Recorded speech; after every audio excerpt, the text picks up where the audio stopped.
Hello दोस्तों, novel edit channel में आपका स्वागत है। आई होप आप लोग स्टोरी एंजॉय करेंगे। 511 वार्निंग। धन्यवाद अर्थ मदर। उन्होंने बस केबिनों को एक एक करके खंगाला और जब तक हमने विरोध नहीं किया उन्होंने हमें कोई नुकसान नहीं पहुंचाया। स्वाभाविक रूप से खूबसूरत महिलाएं और सज्जन इससे बाहर रखे गए। आप पायरेट से ऊंचे नैतिक मानकों की उम्मीद नहीं कर सकते। लूमियन ने पुदीने स्वाद वाली एब्सेंथ का एक घूंट लिया, उसके होठों पर हल्की मुस्कान खेल रही थी। क्या उन्हें इस बात की चिंता नहीं होती कि यात्रियों में एडवेंचरर गेमन स्पैरो जैसा कोई हो सकता है? अगर वे किसी ऐसे पावर हाउस से टकरा जाएं जो अपना पैसा देने को तैयार न हो और बल प्रयोग के लिए तैयार हो। फ्रांचेस्को लूमियन के सवाल से चौंक गया। कुछ देर रुकने के बाद उसने जवाब दिया, पायरेट होना जोखिम भरा काम होता है न? ये बात तो सही है। लूमियन ने सहमति में सिर हिलाया। फ्रांचेस्को आगे बोला, आजकल कई मर्चेंट शिप सुरक्षा के लिए retired navy personal, maritime adventurers और प्रोफेशनल मर्सनरीज रखते हैं। वे कड़े होते हैं और जहाज पर होने वाली गड़बड़ियों से निपट सकते हैं। साथ ही वे पायरेट्स को दोबारा सोचने पर मजबूर कर देते हैं, जिससे बातचीत की गुंजाइश बनती है। पहले एक मर्चेंट शिप पर ऐसा ही एक मामला हुआ था। पायरेट्स का पलड़ा भारी था, उन्होंने नियंत्रण भी ले लिया था, लेकिन एडवेंचरर्स के नेतृत्व वाली सेलर टीम से भिड़ने में हिचकिचाए। उन्होंने बातचीत का रास्ता चुना, प्रोटेक्शन फी मांगी और केबिनों को लूटे बिना लौट गए। लूमियन हंसा। अगर मैं पायरेट होता तो पोर्ट गाती में एक सिक्योरिटी कंपनी शुरू करता जो जानकार मैरिटाइम मर्सनरीज मुहैया कराती। अगर जहाज उन्हें हायर करें तो मुझे फीस मिलें, अगर नहीं तो फिर अच्छे पुराने तरीके से प्लंडर करने का समय आ जाता।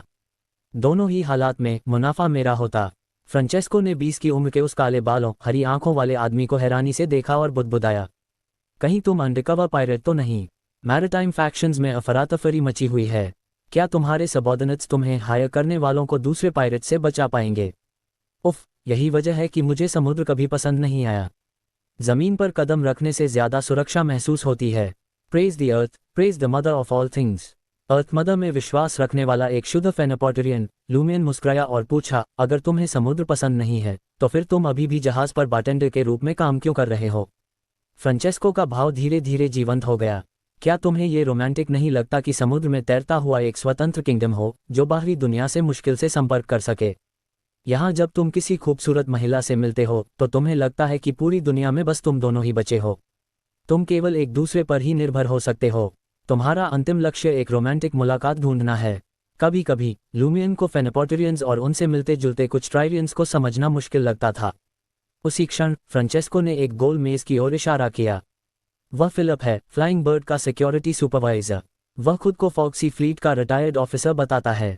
उसने तोपों से कई पायरेट शिप्स नष्ट किए हैं और कई पायरेट्स को, जिन पर वांटेड पोस्टर्स लगे थे, खुद पकड़ा है। पास की एक गोल मेज के चारों ओर पुरुषों और महिलाओं का एक समूह जमा था। उनके बीच एक अधेड़ उम्र का आदमी था, छोटे हल्के सुनहरे बाल, हल्की नीली आंखें और मौसम से झुलसा चेहरा। अपनी शक्ल सूरत के बावजूद वह गंभीरता या औपचारिकता नहीं बिखेर रहा था। मैं तुम्हें ये बताता हूं, अगर कभी हम किसी जबरदस्त पायरेट से टकराएं तो घबराना मत। मैं उन्हें जानता हूं और उनसे मेरी कुछ हद तक दोस्ती भी है। कम से कम मैं बातचीत तो कर ही सकता हूं। हाँ, यह मत पूछना कि नेवल ऑफिसर्स के बड़े पायरेट से रिश्ते क्यों होते हैं। समुद्र में बहुत सी बातें होती हैं जिन्हें तुम नहीं समझते और बेहतर है कि उनमें गहराई से न जाओ। फिलिप के आसपास खड़े पुरुष और महिलाएं ध्यान से सुन रहे थे, कभी कभी प्रभावशाली लोगों के नाम आने पर या रोमांचक किस्से सुनाते समय हैरानी जताते हुए। किसी समय फिलिप का बायां हाथ एक लड़की की कमर में लिपटा हुआ था और उसने उससे बचने की कोई कोशिश नहीं की। उल्टे उसके चेहरे पर शर्माई हुई अभिव्यक्ति थी। लूमियन ने नजर फेर ली और बारटेंडर फ्रांचेस्को से पूछा, क्या वह सच में इतने बड़े पायरेट्स को जानता है? क्या वह सचमुच फॉक्सी फ्लीट का रिटायर्ड ऑफिसर है? एक कप पहुंचते हुए फ्रांचेस्को ने हाथ फैलाए और कहा, कौन जाने। लेकिन जब से वह फ्लाइंग बर्ड का सिक्योरिटी सुपरवाइजर बना है, पिछले कुछ महीनों में समुद्र की हमारी 5 यात्राओं के दौरान हमें कोई पायरेट अटैक नहीं झेलना पड़ा। मुझे नहीं पता ये किस्मत है या वह सच में इतने पायरेट्स को जानता है और जासूसों को एक नज़र में पहचान लेता है जिससे उसे पहले ही चेतावनी मिल जाती है। 5 सीज में, जहां पायरेट्स लगातार खतरा बने रहते हैं, लगातार 5 लंबी यात्राओं में मुठभेड़ से बच जाना दुर्लभ है। लूमियन ने फिर से शरीर घुमाया और फिलिप को ध्यान से देखा, जिसकी त्वचा पर अनुभवी नाविक के खुरदरे, लाल और मौसम से झुलसे निशान थे। ये तय करना मुश्किल था कि वह बियॉन्डर है या नहीं, उसका सीक्वेंस तो दूर की बात थी। लेकिन शारीरिक विवरणों से लूमियन ये निष्कर्ष निकाल सकता था कि उसने समुद्र में काफी समय बिताया है। लूमियन ने ध्यान केंद्रित किया और संक्षेप में फिलिप की किस्मत को देखा। उसमें खून की एक झलक थी।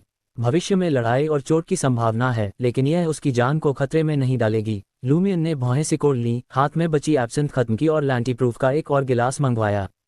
कुछ ही देर में फिलिप उस लड़की को कमर से लगाए बार से बाहर चला गया। उसका चेहरा सुर्ख था। लूमियन ने जीभ चटकाई और सिर हिलाया। तुम इंटीसियंस। कुछ समय बाद लयबद्ध संगीत ने बार को भर दिया। कई ग्राहक उठ खड़े हुए और बीच की खाली जगह में नाचने के लिए दौड़ पड़े।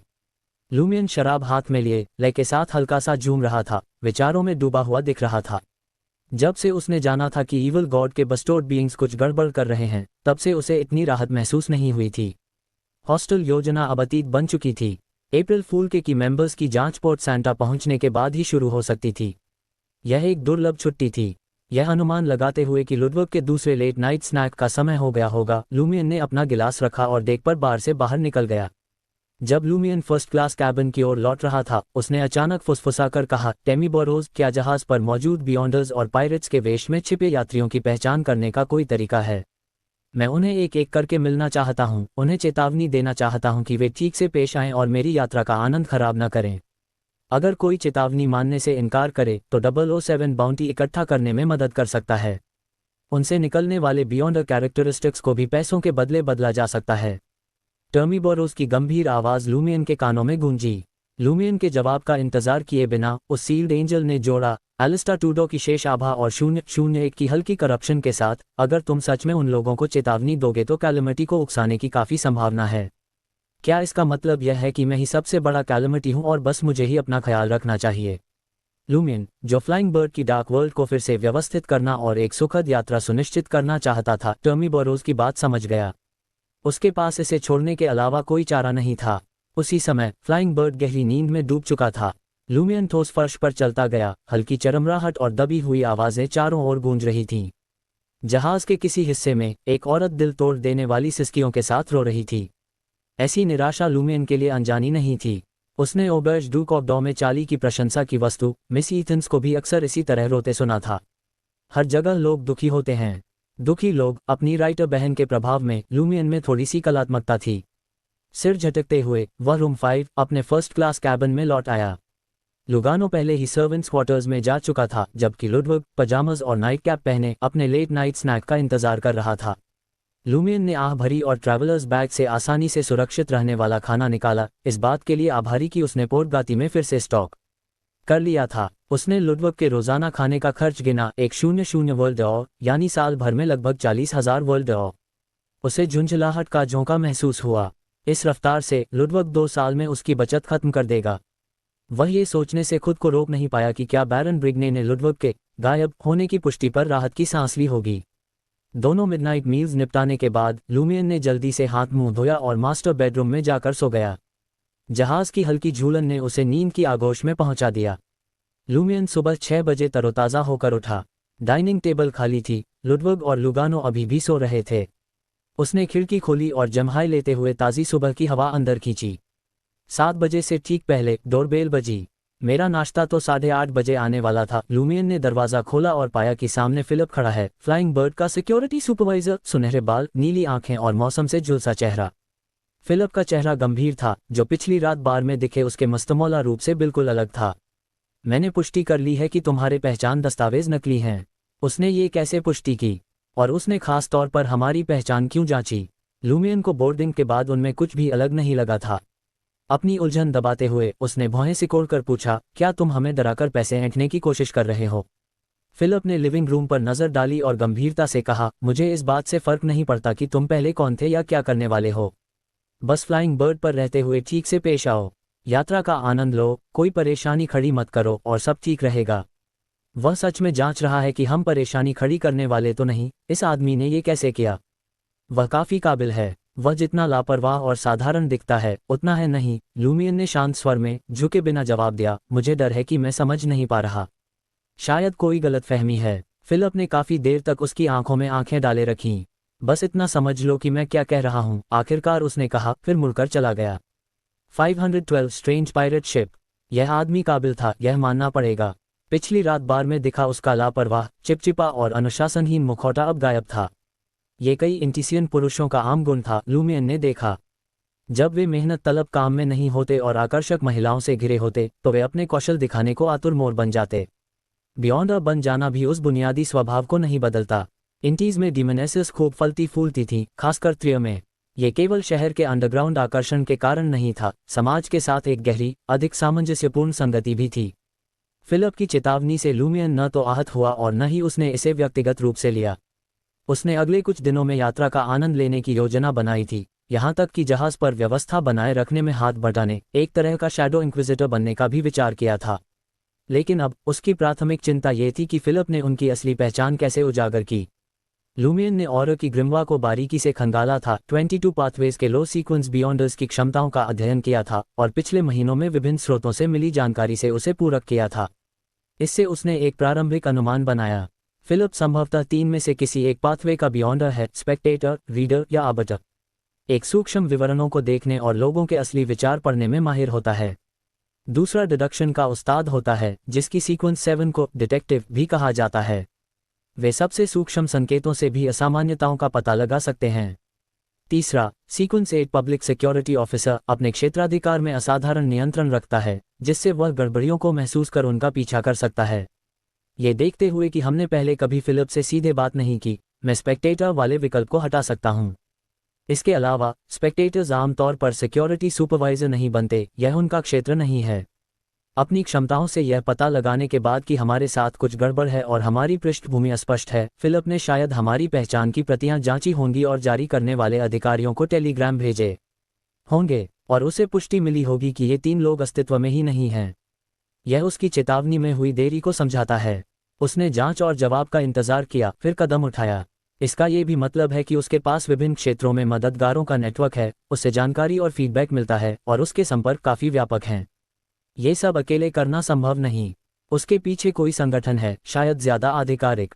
आखिर उसने खुद को फॉक्सी फ्लीट का रिटायर्ड ऑफिसर बताया था। ऐसा व्यक्ति सच में ऐसे भारी हथियारों से लैस मर्चेंट शिप की सुरक्षा का नेतृत्व करने के लिए उपयुक्त है। लुमियन ने मुड़कर दरवाज़ा बंद किया और उसे राहत की लहर महसूस हुई।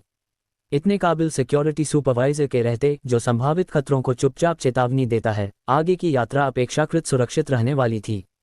लुमियन ने सुबह फर्स्ट क्लास कैबन 5 की आरामदेहता में बिताए, हाइलैंडर का इत्मीनान से अध्ययन किया और बीच बीच में कसरत करता रहा। इस बीच नाश्ते के बाद लुडविग ने लुगानो से जहाज घुमाने की जिद की और 1 घंटे से ज्यादा समय डेक पर एक असली बच्चे की तरह खेलते हुए बिताया। हालांकि लुमियन को शक था कि इस सैर का असली उद्देश्य जहाज के खाने पीने के भंडार की जगह और हालत का बारीकी से जायजा लेना था। नज़र के कोने से उसने फिलिप को देखा, जो अपने सामान्य लापरवाह रूप में लौट आया था। वह पिछली रात वाली लड़की के साथ जहाज के अग्रभाग में उलझा हुआ था, मीठी बातें फुसफुसा रहा था और हंस रहा था, एक प्रेममग्न जोड़े की तस्वीर। त्रिय छोड़ने के बाद उसने अपने सामान्य वाक्यांशों को वास्तविकता के अनुरूप ढाल लिया था। फिलिप और लड़की डेक पर टहलते रहे, उनकी हंसी हवा में गूंजती रही। हंटर की बढ़ी हुई सुनने की क्षमता से लुमियन को लड़की का नाम सुनने में कोई कठिनाई नहीं हुई, गोजियर। वह पारंपरिक रूप से सुंदर नहीं थी, लेकिन उसमें एक युवा जीवंतता थी जो नज़रअंदाज नहीं की जा सकती थी। लुमियन ने देखा कि फिलिप की नज़र जहाज की रेलिंग से परे दौड़ी और पल भर के लिए उसका चेहरा सख्त हो गया। सिक्योरिटी सुपरवाइजर की नज़र का पीछा करते हुए लुमियन ने क्षितिज को देखा, जहां लहरों के नीचे एक विशाल छाया मंडरा रही थी। वह जितनी जल्दी दिखाई दी, उतनी ही जल्दी उफनते समुद्र में समा गई। फ्लाइंग बर्ड से छोटी, लेकिन किसी भी समुद्री जीव से कहीं बड़ी, विशाल मछली या कुछ और। लुमियन ने सोचा। उसके भीतर उत्साह की एक चिंगारी सुलग उठी। मेरी प्यारी, तुम्हारा ध्यान किसने खींच लिया? गोजियर की आवाज़ ने फिलिप को उसकी तंद्रा से बाहर निकाला। मेरी जान, बस ये सोच रहा था कि बाद में तुम्हें किस फर्स्ट क्लास रेस्टोरेंट में ले जाऊं, फिलिप ने बेफिक्री से जवाब दिया। अचानक समुद्र से कोहरे की एक पतली परत ऊपर उठी, सूरज को ढकते हुए आसपास का माहौल मंद कर दिया। डेक पर मौजूद यात्री और क्रू बेपरवाह रहे, फॉक्सी के ऐसे अचानक मौसम बदलावों के आदी। बजर्कसी जितना तीव्र नहीं, लेकिन इस क्षेत्र की अप्रत्याशित प्रकृति हमेशा मौजूद रहती थी। जब गोजियर उनकी यात्रा के पहले कोहरे भरे दिन का आनंद ले रही थी, फिलिप ने चुपचाप अपना दायां हाथ उठाया, उस जगह की ओर इशारा किया जहां छाया गायब हुई थी। वह इसे गुजरती हुई विशाल मछली नहीं मानता। लुमियन ने रुचि के साथ सामने के समुद्र को निहारा। उसने देखा कि कई क्रू सदस्य अपना ब्रेक खत्म कर अपनी जगहों पर लौट रहे थे, जिनमें गनर्स भी शामिल थे। शांत माहौल एक जोरदार छींटे से टूट गया जब एक दानवी आयन ब्लैक दैत्य गहराइयों से उभरा। वह एक अजीब सा शिप था। उस पर धातु की परत चढ़ी थी और उसके हल से केवल घोंघे की आंखों जैसे पतले पाइप निकले हुए थे। जब समुद्री पानी उसके किनारों से बहा तो उस अजीब जहाज का ऊपरी आधा हिस्सा खुल गया, भीतर से भयावह तोपें और मस्तूल उभर आए, एक चौड़ा डेक बनता हुआ। दर्जनों, शायद सैकड़ों पायरेट्स हथियारों और तलवारों से लैस डेक पर मौजूद थे, उनकी डरावनी चीखें हवा में गूंज रही थीं। एक सफ़ेद पाल अपने आप मस्तूल की चोटी तक खुल गया। वाह, लूमियन ने मन ही मन अचरज जताया। उसने पहले कभी ऐसा जादुई जहाज नहीं देखा था जो समुद्र की गहराइयों से गायब और फिर प्रकट हो सके। फिलिप का चेहरा और भी गंभीर हो गया। उसके बगल में गोजिया भय से जड़ हो गई, उसकी आंखें फैल गईं और वह स्वाभाविक रूप से अपने प्रेमी से सट गई। ऐसे अंडरसी वेसल्स पर सिर्फ एक ही आदमी का अधिकार है, फिलिप ने कहा। उसकी आवाज में अब कोई लापरवाही नहीं थी, केवल गंभीर निश्चय। Admiral deep sea howl Constantine, इस जहाज के आकार से लगता है कि यह उसका फ्लैगशिप नेविन्स नहीं है। ये ब्लैक ऑक्टोपस है जिसे उसका सबसे भरोसेमंद subordinate bone splitter Basil command करता है। गोजिया की नज़र धुंधली हो गई और वह लगभग बेहोश हो गई। पिछली रात बातचीत के दौरान फिलिप ने 5 सीज पर राज करने वाले कुख्यात मैरिटाइम किंग्स और पायरेट एडमिरल्स का जिक्र किया था। उनमें से हाल ही में एडमिरल के पद तक पहुंचा हाउल कॉन्स्टेंटीन रहस्यों में घिरा हुआ था। किंवदंतियां उसकी राक्षसी वंशावली की बात करती थीं, ये दावा करते हुए कि उसकी रगों में समुद्री दैत्यों का खून बहता है। कहा जाता है कि वह एक डूबे हुए शहर के खंडहरों में भी गया था, जहां से उसने प्राचीन अल्केमिस्ट्स के अवशेष हासिल किए, 2 स्टेल्थ बोट्स जो समुद्र की गहराइयों में अदृश्य होकर चल सकती थीं। इन जहाज़ों से प्रेरित होकर church of the God of steam and machinery ने अपना अंडरसी फ्लीट विकसित करने की कोशिश की थी, लेकिन वे बड़े पैमाने पर उत्पादन में असफल रहे। उच्च सीक्वेंस बियॉन्डर्स पर निर्भरता के कारण प्रत्येक इंटिसियन फ्लीट को केवल 1 या 2 ही ऐसे जहाज मिल पाए, वह भी विशेष कार्यों के लिए। एडमिरल डीप सी के 2 अंडरसी वेसल्स में से पहला, नेविन्स, आकार में फ्लाइंग बर्ड के बराबर एक विशालकाय था। एक प्रसिद्ध मैरिटाइम ट्रेजर लेजेंड से प्रेरित वह हाउल कॉन्स्टेंटीन का फ्लैगशिप था। दूसरा, ब्लैक ऑक्टोपस, जो अभी गहराइयों से उभरा था, उसके सबसे भरोसेमंद सबॉर्डिनेट बोन स्प्लिटर बेजिल को सौंपा गया था। वह भी उतना ही भयानक व्यक्तित्व था, अपनी ठंडी निर्दयता और क्रूर रणनीतियों के लिए कुख्यात। उसे अपने कैदियों को यातना देने में आनंद मिलता था और उसके सिर पर घोषित बाउंटी, जो अधिकांश गैर एडमिरल पायरेट्स से कहीं अधिक थी, चौंका देने वाले 250,000 वर्ल्ड डॉलर तक पहुंचती थी। ब्लैक ऑक्टोपस और बोन स्प्लिटर बेजिल के खुलासे ने गोजिया को निराशा के गर्त में धकेल दिया। फ्लाइंग बर्ड जैसा एक सशस्त्र मर्चेंट शिप 5 सीज के ऐसे कुख्यात पायरेट्स के सामने भला कैसे टिक सकता था। बोन स्प्लिटर बेजिल के आतंक के राज में उन्हें कौन सी भयावहताएं झेलनी पड़तीं। हालांकि फिलिप के पास अपनी नई प्रेमिका की घबराहट पर ध्यान देने का समय नहीं था। उसका पूरा ध्यान ब्लैक ऑक्टोपस और उसकी डरावनी तोपों पर था, जो किसी भी पल आग उगलने को तैयार थीं। थोड़ी दूरी पर खड़ा लूमियन बोन स्प्लिटर बेजिल का नाम सुनकर रोमांच से भर गया। ये घबराहट नहीं थी, बल्कि लोहे और खून की गंध से उपजा उन्माद था।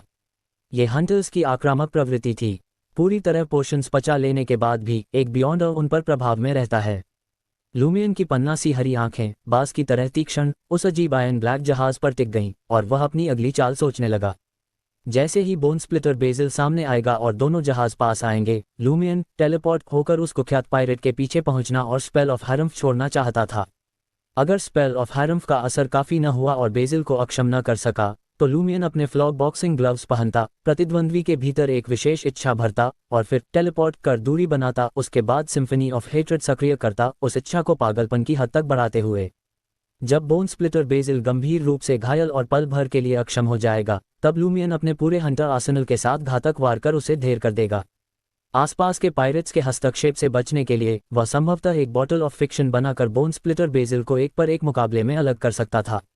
एक जटिल योजना वैकल्पिक उपायों के साथ लूमियन के दिमाग में दौड़ गई, जिससे उसके शरीर में हल्की सी कंपन हुई, मानो वह आने वाली लड़ाई के रोमांच का इंतजार कर रहा हो। जैसे ही तनाव चरम पर पहुंचा और एक नौसैनिक टकराव आस लगा, ब्लैक ऑक्टोपस पर सवार पायरेट्स एक साथ मुड़े, उनकी आंखें जहाज के भीतर जाती सीढ़ियों पर जमी हुई थीं। कुछ ही सेकंड बाद अजीब आयन ब्लैक जहाज ने अचानक मोड़ लिया, अपनी दिशा बदलते हुए फ्लाइंग बर्ड से दूर जाने लगा।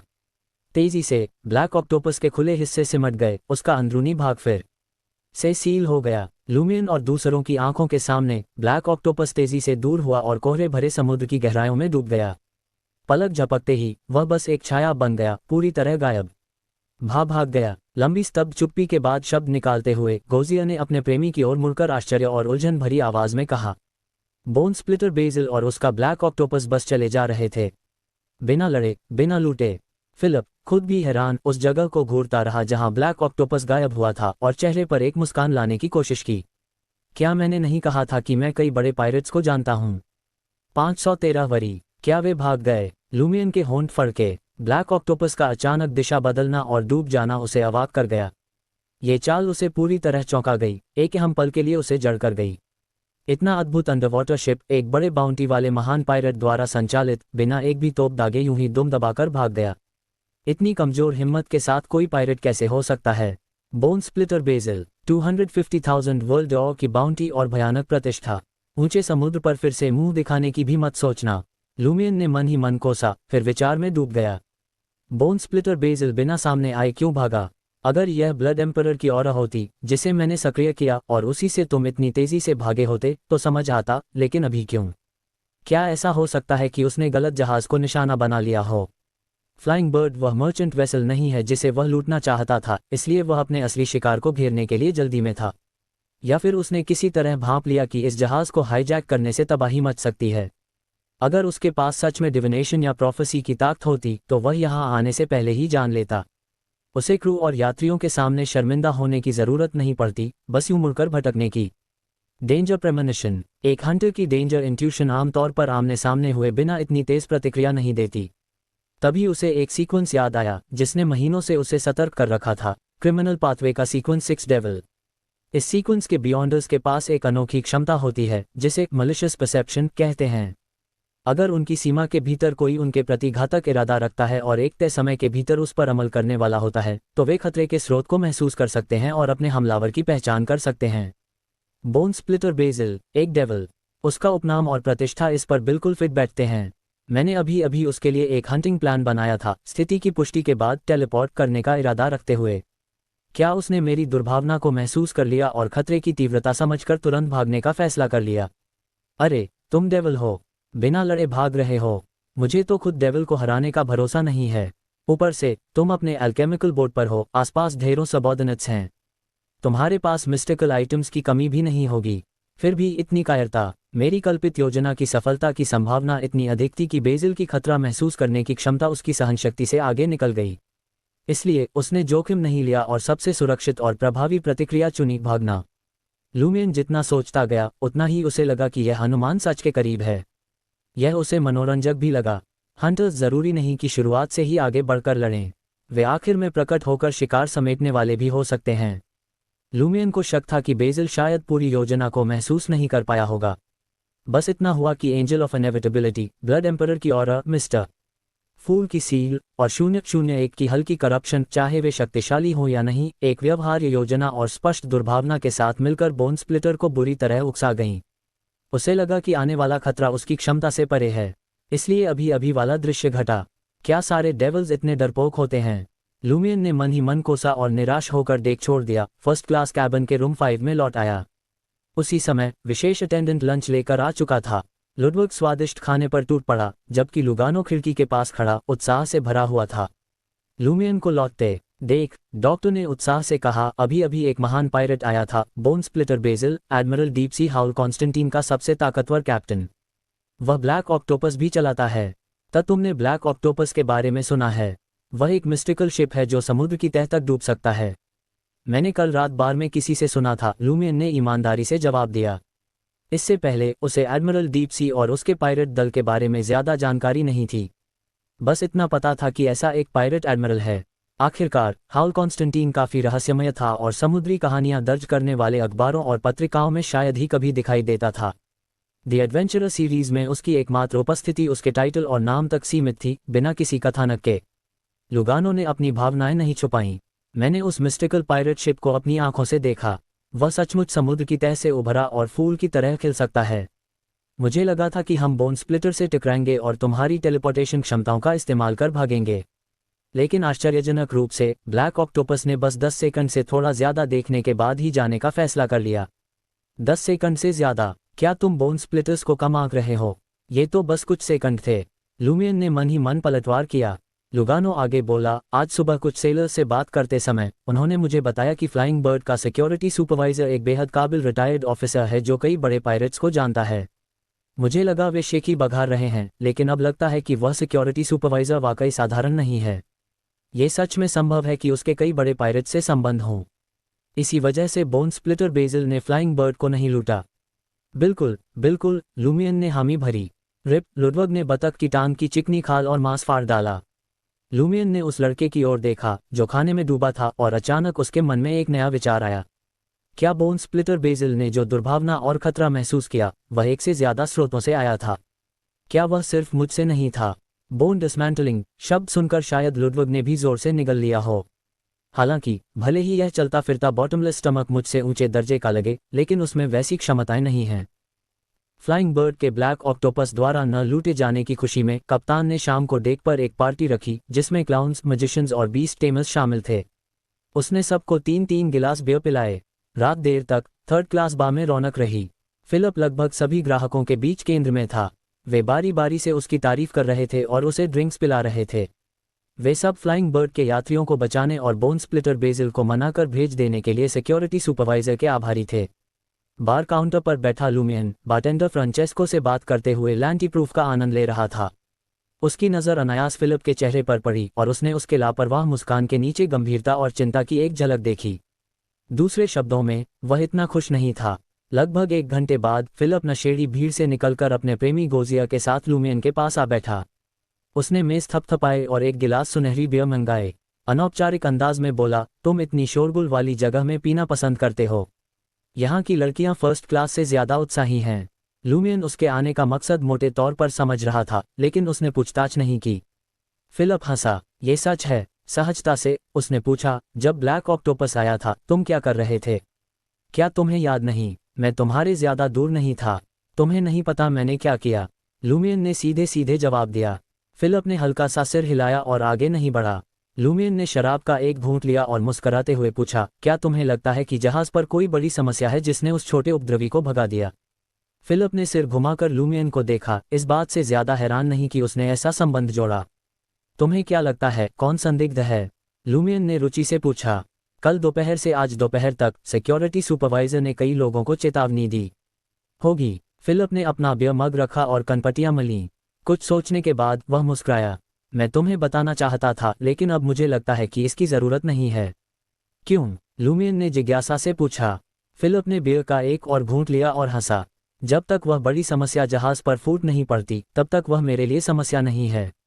जैसा कि तुम देख सकते हो, उसने खुद को उजागर नहीं किया है और चुपचाप छिपा हुआ है। इसका मतलब है कि वह बस आर्किपेलागो या पोर्ट सैंटा तक बिना किसी अड़चन के पहुंचना चाहता है। ये कहते हुए फिलिप ने अनुभव से भरी आह भरी। अक्सर जब तुम कोई असामान्यता देखते हो तो उसकी परवाह करने या सच्चाई जानने की जरूरत नहीं होती। उसे न देखने का नाटक करना और धैर्य से उसके चले जाने का इंतजार करना ही सबसे अच्छा विकल्प होता है। जो असामान्यता फूटी नहीं है वह असामान्य नहीं है। तुम्हारी जांच पड़ताल उसे उकसा सकती है, समस्या को बढ़ा सकती है और कैलेमिटी को सचमुच उतार सकती है। जब तक वह असामान्यता हमें सच में नुकसान नहीं पहुंचाती तब तक श्रद्धा बनाए रखो और उत्तेजित करने से बचो। यही एक बड़ा कारण है कि मैं अब तक समुद्र में जिंदा रह पाया हूं। लूमियन ने हल्के से सिर हिलाया और कहा, मेरे एक रिश्तेदार ने कभी कहा था कि कुछ घटनाओं में जो लोग देख, सुन, बोल या सूंघ नहीं सकते उनके बचने की संभावना ज्यादा होती है। फिलिप मुस्कुराया और अपना दायां हाथ आगे बढ़ाया। मुझे खुशी है कि तुम भी यही समझ रखते हो। यही उसका असली मकसद था लूमियन से बात करने का। वह चाहता था कि नकली पहचान इस्तेमाल करने वाला लूमियन जिज्ञासु न बने और जहाज पर छिपी परेशानी को सुझाने की कोशिश न करे। ये पूरे जहाज को मुसीबत में डाल सकता था। फिलिप की मंशा समझते हुए लूमियन अपनी भौहें उठाए बिना नहीं रह सका। क्या इसका मतलब है कि जहाज पर और भी परेशानियां हैं? 514 ह्यूज वेव। लूमियन ने कुछ पल सोचा। उसे नहीं लगा कि कोई वास्तविक खतरा है। फिलिप की चिंता बोन स्प्लिटर बेजिल की प्रतिक्रिया पर आधारित थी, जो बस जहाज पर किसी संभावित समस्या की ओर इशारा करती थी। जबकि फिलिप जानता था कि कौन कौन से यात्री और क्रू सदस्य संदिग्ध हैं, वह असली समस्या के स्रोत को नहीं पहचान पाया था। उसे ये भी यकीन नहीं था कि वह सही है और वह निश्चित होने का साहस नहीं करता। इसलिए उसका संदेह वास्तविक मुद्दे पर न भी टिके। दूसरे शब्दों में, अधिक संभावना ये थी कि असली समस्या दरअसल उसके बगल में ही बैठी थी, लूमियन और उसका नया गॉडसन लुडवग। लेकिन फिलिप को इसका पता नहीं था और उन्हें बाहर रखकर वह गलती से दूसरे संदिग्धों पर ध्यान केंद्रित कर रहा था। लुडवग और मेरे अलावा, चाहे और गंभीर समस्याएं हो या न हो, फिलिप सही है, लूमियन ने सोचा, हल्की सी आह भरते हुए। किसी बड़े संकट के उभरने से पहले बेहतर है कि जांच या उकसावा न किया जाए। हम देखना, सुनना या बोलना नहीं जानने का नाटक करेंगे और इंतजार करेंगे कि वे अपनी मंजिल तक पहुंचें और फ्लाइंग बर्ड से उतर जाएं। बेशक यह इस पर निर्भर करता है कि स्थिति स्थिर रहे। अगर कोई असामान्यता उभरी तो हमें उसे तुरंत सुझाने का तरीका ढूंढना होगा। कभी कभी न देखने का नाटक करने से हालात बिगड़ने से नहीं रुकते। कॉडू की कैटास्ट्रफी इसका भयानक उदाहरण है, लूमियन ने सोचा और धीरे से आह भरी। उसने मुड़कर हाथ बढ़ाया और मुस्कराते हुए फिलिप से संक्षेप में हाथ मिलाया। मुझे खुशी है कि हम एक समझौते पर पहुंचे। फिलिप ने राहत की सांस ली, अपना दायां हाथ वापस खींचा और सुनहरी माल्टबियर अटक गया। वह इस बात को लेकर चिंतित था कि लुई बेरी जैसा कोई जो नकली पहचान इस्तेमाल कर रहा हो और अपराधी होने का संदेह हो, जिद्दी और रोमांच प्रिय न निकल आए। उसे डर था कि लुई तर्क न माने और ब्लैक ऑक्टोपस को भगा देने वाली बड़ी समस्या को उजागर करने पर अड़ जाए। फिलिप को ऐसे किसी व्यक्ति के लिए सहानुभूति नहीं थी जो अपनी मूर्खता से मर सकता हो, लेकिन वह नहीं चाहता था कि वह पूरे जहाज को खतरे में डाल दे। सौभाग्य से लुई बेरी ऐसा व्यक्ति लगा जिससे तर्क किया जा सकता था। बियर खत्म करते हुए फिलिप खुद को आश्वस्त करता रहा। फॉक्सी आर्किपेलागो रिपब्लिक के काफी पास था। दरअसल यही वजह थी कि इंडीज ने इसे अपनी पहली ओवरसीज कॉलोनी चुना था। फ्लाइंग बर्ड को अपनी यात्रा में सप्लाई के लिए किसी और पोर्ट पर रुकने की जरूरत नहीं होगी, वह सीधे पहुंच सकता था। अगर मौसम शांत रहा तो फ्लाइंग बर्ड अगले दिन शाम तक फॉक्सी आर्किपेलागो की राजधानी फरिम पहुंच जाना चाहिए। अगर मौसम खराब हुआ तो उन्हें रफ्तार कम करनी पड़ सकती थी, रास्ता बदलना पड़ सकता था या किसी और पोर्ट में शरण लेनी पड़ सकती थी। किसी भी हाल में अधिकतम परसों दोपहर तक पहुंच जाना था। शायद वह परेशान करने वाली समस्या पोर्ट फरिम पर उतर जाएगी। भले ही सतह के नीचे कुछ पक रहा हो, 1-2 दिन में वह पूरी तरह फूट नहीं पड़ेगा। सहन करो और सब खत्म हो जाएगा। आश्वस्त होकर फिलिप अपनी प्रेमिका गोजिया को थामे बार स्टूल से उठा और भीड़ भरे बार से बाहर निकल गया। लूमियन लैंटी प्रूफ की चुस्कियां लेता रहा, मानो कुछ हुआ ही ना हो। मुस्कराते हुए उसने बारटेंडर फ्रांचेस्को की ओर मुड़कर कहा, मैंने सुना है कि कई फेनेपोर्टरियंस घर की बहुत याद करते हैं। काम के लिए बाहर जाना पड़े तो भी वे अक्सर घर लौटते हैं, पत्र लिखते हैं या टेलीग्राम भेजते हैं। लेकिन तुमने तो ओवरसीज एक ऐसे जहाज पर काम करने का चुनाव किया है जहां बाहरी दुनिया से संपर्क मुश्किल होता है। फ्रांचेस्को ने हाथ उठाकर इशारा किया। हालांकि मैं अपने परिवार से बहुत प्यार करता हूं, लेकिन हमारे जैसे परिवारों में जहां पीढ़ियां साथ रहती हैं, अक्सर कई समस्याएं और टकराव होते हैं। मेरी दादी, जो एक बुद्धिमान महिला हैं, हमें अच्छी तरह संभालती हैं, लेकिन ये युवा पीढ़ी के लिए घुटन भरा हो सकता है। बहुत सारे बुजुर्ग अपने जीवन के अनुभव बांटने को उतावले रहते हैं। इसके अलावा मेरा घर पोर्ट सैंटा में है। फ्लाइंग बर्ड लगभग हर महीने वहां डॉक करता है, इसलिए मेरे लिए यह नौकरी काम भी है और घर की यात्रा भी। ये बिल्कुल वैसा ही है जैसा किताबों में फेनेपोर्टरियन रिवाजों का वर्णन है। फेनेपोर्टरियंस कई पीढ़ियों वाले बड़े परिवारों में रहना पसंद करते हैं, और ऐसे परिवारों में सबसे वरिष्ठ महिला जिसने संतान को जन्म दिया हो, स्वाभाविक रूप से परिवार की मुखिया बन जाती है, पूरे परिवार के कामकाज को नियंत्रित करती है, चाहे उसका पति जीवित हो या नहीं। धार्मिक दृष्टि से ऐसी महिला को परिवार के भीतर अर्थ मदर का अवतार माना जाता है। बारटेंडर फ्रांचेस्को के साथ उसकी बातचीत सिर्फ आराम के लिए नहीं थी। उसके 2 उद्देश्य थे। पहला, वह फ्रांचेस्को की नज़र से यात्रियों को बेहतर समझना चाहता था। उसका अंतिम गंतव्य पोर्ट सैंटा था, जो 5-6 दिन दूर था। फ्लाइंग बर्ड पर जीवन के विभिन्न विवरणों पर ध्यान देना जरूरी था। दूसरा, वह अपनी किताबों में दी गई जानकारी की पुष्टि करना और फेनेपोर्टर किंगडम की स्थानीय रीति रिवाजों की समझ हासिल करना चाहता था। महत्वपूर्ण ज्ञान चूक जाने से पोर्ट सैंटा में वह हालात को गलत समझ सकता था। रात शांतिपूर्वक बीत गई, बस एक बच्चा 2 बार खाने के लिए जागा। उसकी लयबद्ध चबाने की आवाज़ें लूमियन की नींद में शायद ही कोई खलल डाल पाईं। जहाज की हल्की झूलन और खिड़की के बाहर की लहरें एक सुलाने वाला माहौल बना रही थीं। जब उसे लगा कि फ्लाइंग बर्ड शाम तक बिना किसी रुकावट के फॉक्सी आर्किपेलागो की राजधानी पोर्ट फरिम पहुंच जाएगा, तभी मौसम ने अचानक करवट ली। पहले पतले कोहरे से ढका समुद्र उफनने लगा। पहाड़ों जैसे विशाल तरंगें तेजी से उठने गिरने लगीं। फ्लाइंग बर्ड उन लहरों पर खतरनाक ढंग से डगमगाने लगा। उसकी विशाल शक्ति की आभा कमजोरी में बदल गई। अब वह आकाश और समुद्र के बीच उछलती एक पत्ती भर था, किसी दैत्य के हाथों का खिलौना। छोटा और नाजुक, किसी भी पल पलटने को तैयार। अजीब बात यह थी कि इतनी विशाल लहरों के साथ अंधेरा या मूसलाधार बारिश नहीं थी। उल्टे गरजती हवा ने ऊपर का कोहरा छितरा दिया और साफ नीला आसमान दिखने लगा। एक नाविक ऑब्जर्वेशन डेक से दौड़ता हुआ नीचे आया और दूरबीन फिलिप को थमाते हुए चिल्लाया, बॉस, ये लहर ठीक नहीं है। सिर्फ हमारे इलाके में इतनी बड़ी लहरें हैं। हर जगह शांति है, यहाँ बारिश भी नहीं है। फिलिप कांपती पीली गोजिया को थामे हुए सहज ही भौहें सिकोड़ बैठा। असामान्य लहरें, क्या उस बड़ी समस्या ने इन्हें पैदा किया? विचार मन में आते ही फ्लाइंग बर्ड एक दानवी लहर से उछलकर हवा में उठा, फिर दूसरी पर पटक दिया गया। डरावने झटके और कंपन हवा में गूंज उठे, कई यात्रियों की चीखें फूट पड़ीं। उन्हें लगा कि फ्लाइंग बर्ड पलटने के कगार पर है, जहाज डूबना तय है। फर्स्ट क्लास कैबिन नंबर 5 में लुगानो शांत भाव से खिड़की के बाहर देख रहा था। जैसे जैसे खाने की मेज तूफान की ताकत से कमरे में खिसक रही थी, वह फ्रेम को पकड़े था। उसे पता था कि अगर फ्लाइंग बर्ड इस तूफान को झेल न पाया तो लूमियन ली निश्चित रूप से टेलीपोर्ट करके उसे और लुडविग को पोर्ट फरिम पहुंचा देगा। लूमियन विशाल लहरों के पार अजीब तरह से शांत नीले समुद्र को देखते हुए कुछ गड़बड़ महसूस कर रहा था। उसने समय न गंवाते हुए ट्रैवलर्स बैग से मिस्ट्री प्राइंग ग्लासेस निकाले, इस आपदा के छिपे कारण को उजागर करने की उम्मीद में। जैसे ही भूरे सुनहरी किनारी वाले चश्मे उसकी नाक की पुल पर टिके, एक परिचित चक्कर उसे घेरने लगा। उसने अपने आसपास के दृश्य एक अराजक मोन्टाज की तरह खुलते देखे। डेक पर एक ज्वार लहर उठी, फिलिप को उछालते हुए। वह एक रस्सी पकड़कर गोजिया के साथ तेजी से नीचे उतरा। उसने सहज ही खुद को उसके नीचे रखा, अपनी नई प्रेमिका को गिरने से बचाते हुए। वह जोर से टकराया, रस्सी ने उसकी हथेली में जलन भरी कट लगा दी, खून निकल आया। डाइनिंग हॉल में अराजकता थी, प्लेटें, चाकू और कांटे हवा में उड़ रहे थे, ग्राहक इधर उधर फेंके जा रहे थे। एक कमरे में एक धुंधली सी महिला खिड़की के पास बैठी बेकाबू होकर रो रही थी। बॉयलर चेंबर में अव्यवस्था थी, बिखरा हुआ कोयला फर्श पर पड़ा था। उसके नीचे सीशल्स जैसे दिखने वाले प्राणियों की एक भयावह भीड़ रेंग रही थी, और उस धोखे से शांत नीली सतह के नीचे एक अजीब मछली जूझते फ्लाइंग बर्ड की ओर देख रही थी। उसका आकार शार्क के बराबर था, उसका धूसर काला शरीर बिना शल्कों के था, उनकी जगह कई धड़कते मांसल गोले थे। ये अजीब गोले आपस में जुड़े धुंधली तारों सी रोशनी से चमकते थे, रहस्यमय प्रतीक बनाते हुए। उसके सिर के दोनों ओर आंखों की एक एक जोड़ी थी, और उसका खुला जबड़ा झंडे के खंभे जितना नुकीला था। उस अजीब मछली के चारों ओर ऐसी ही कई मछलियां एक झुंड बनाती दिखीं।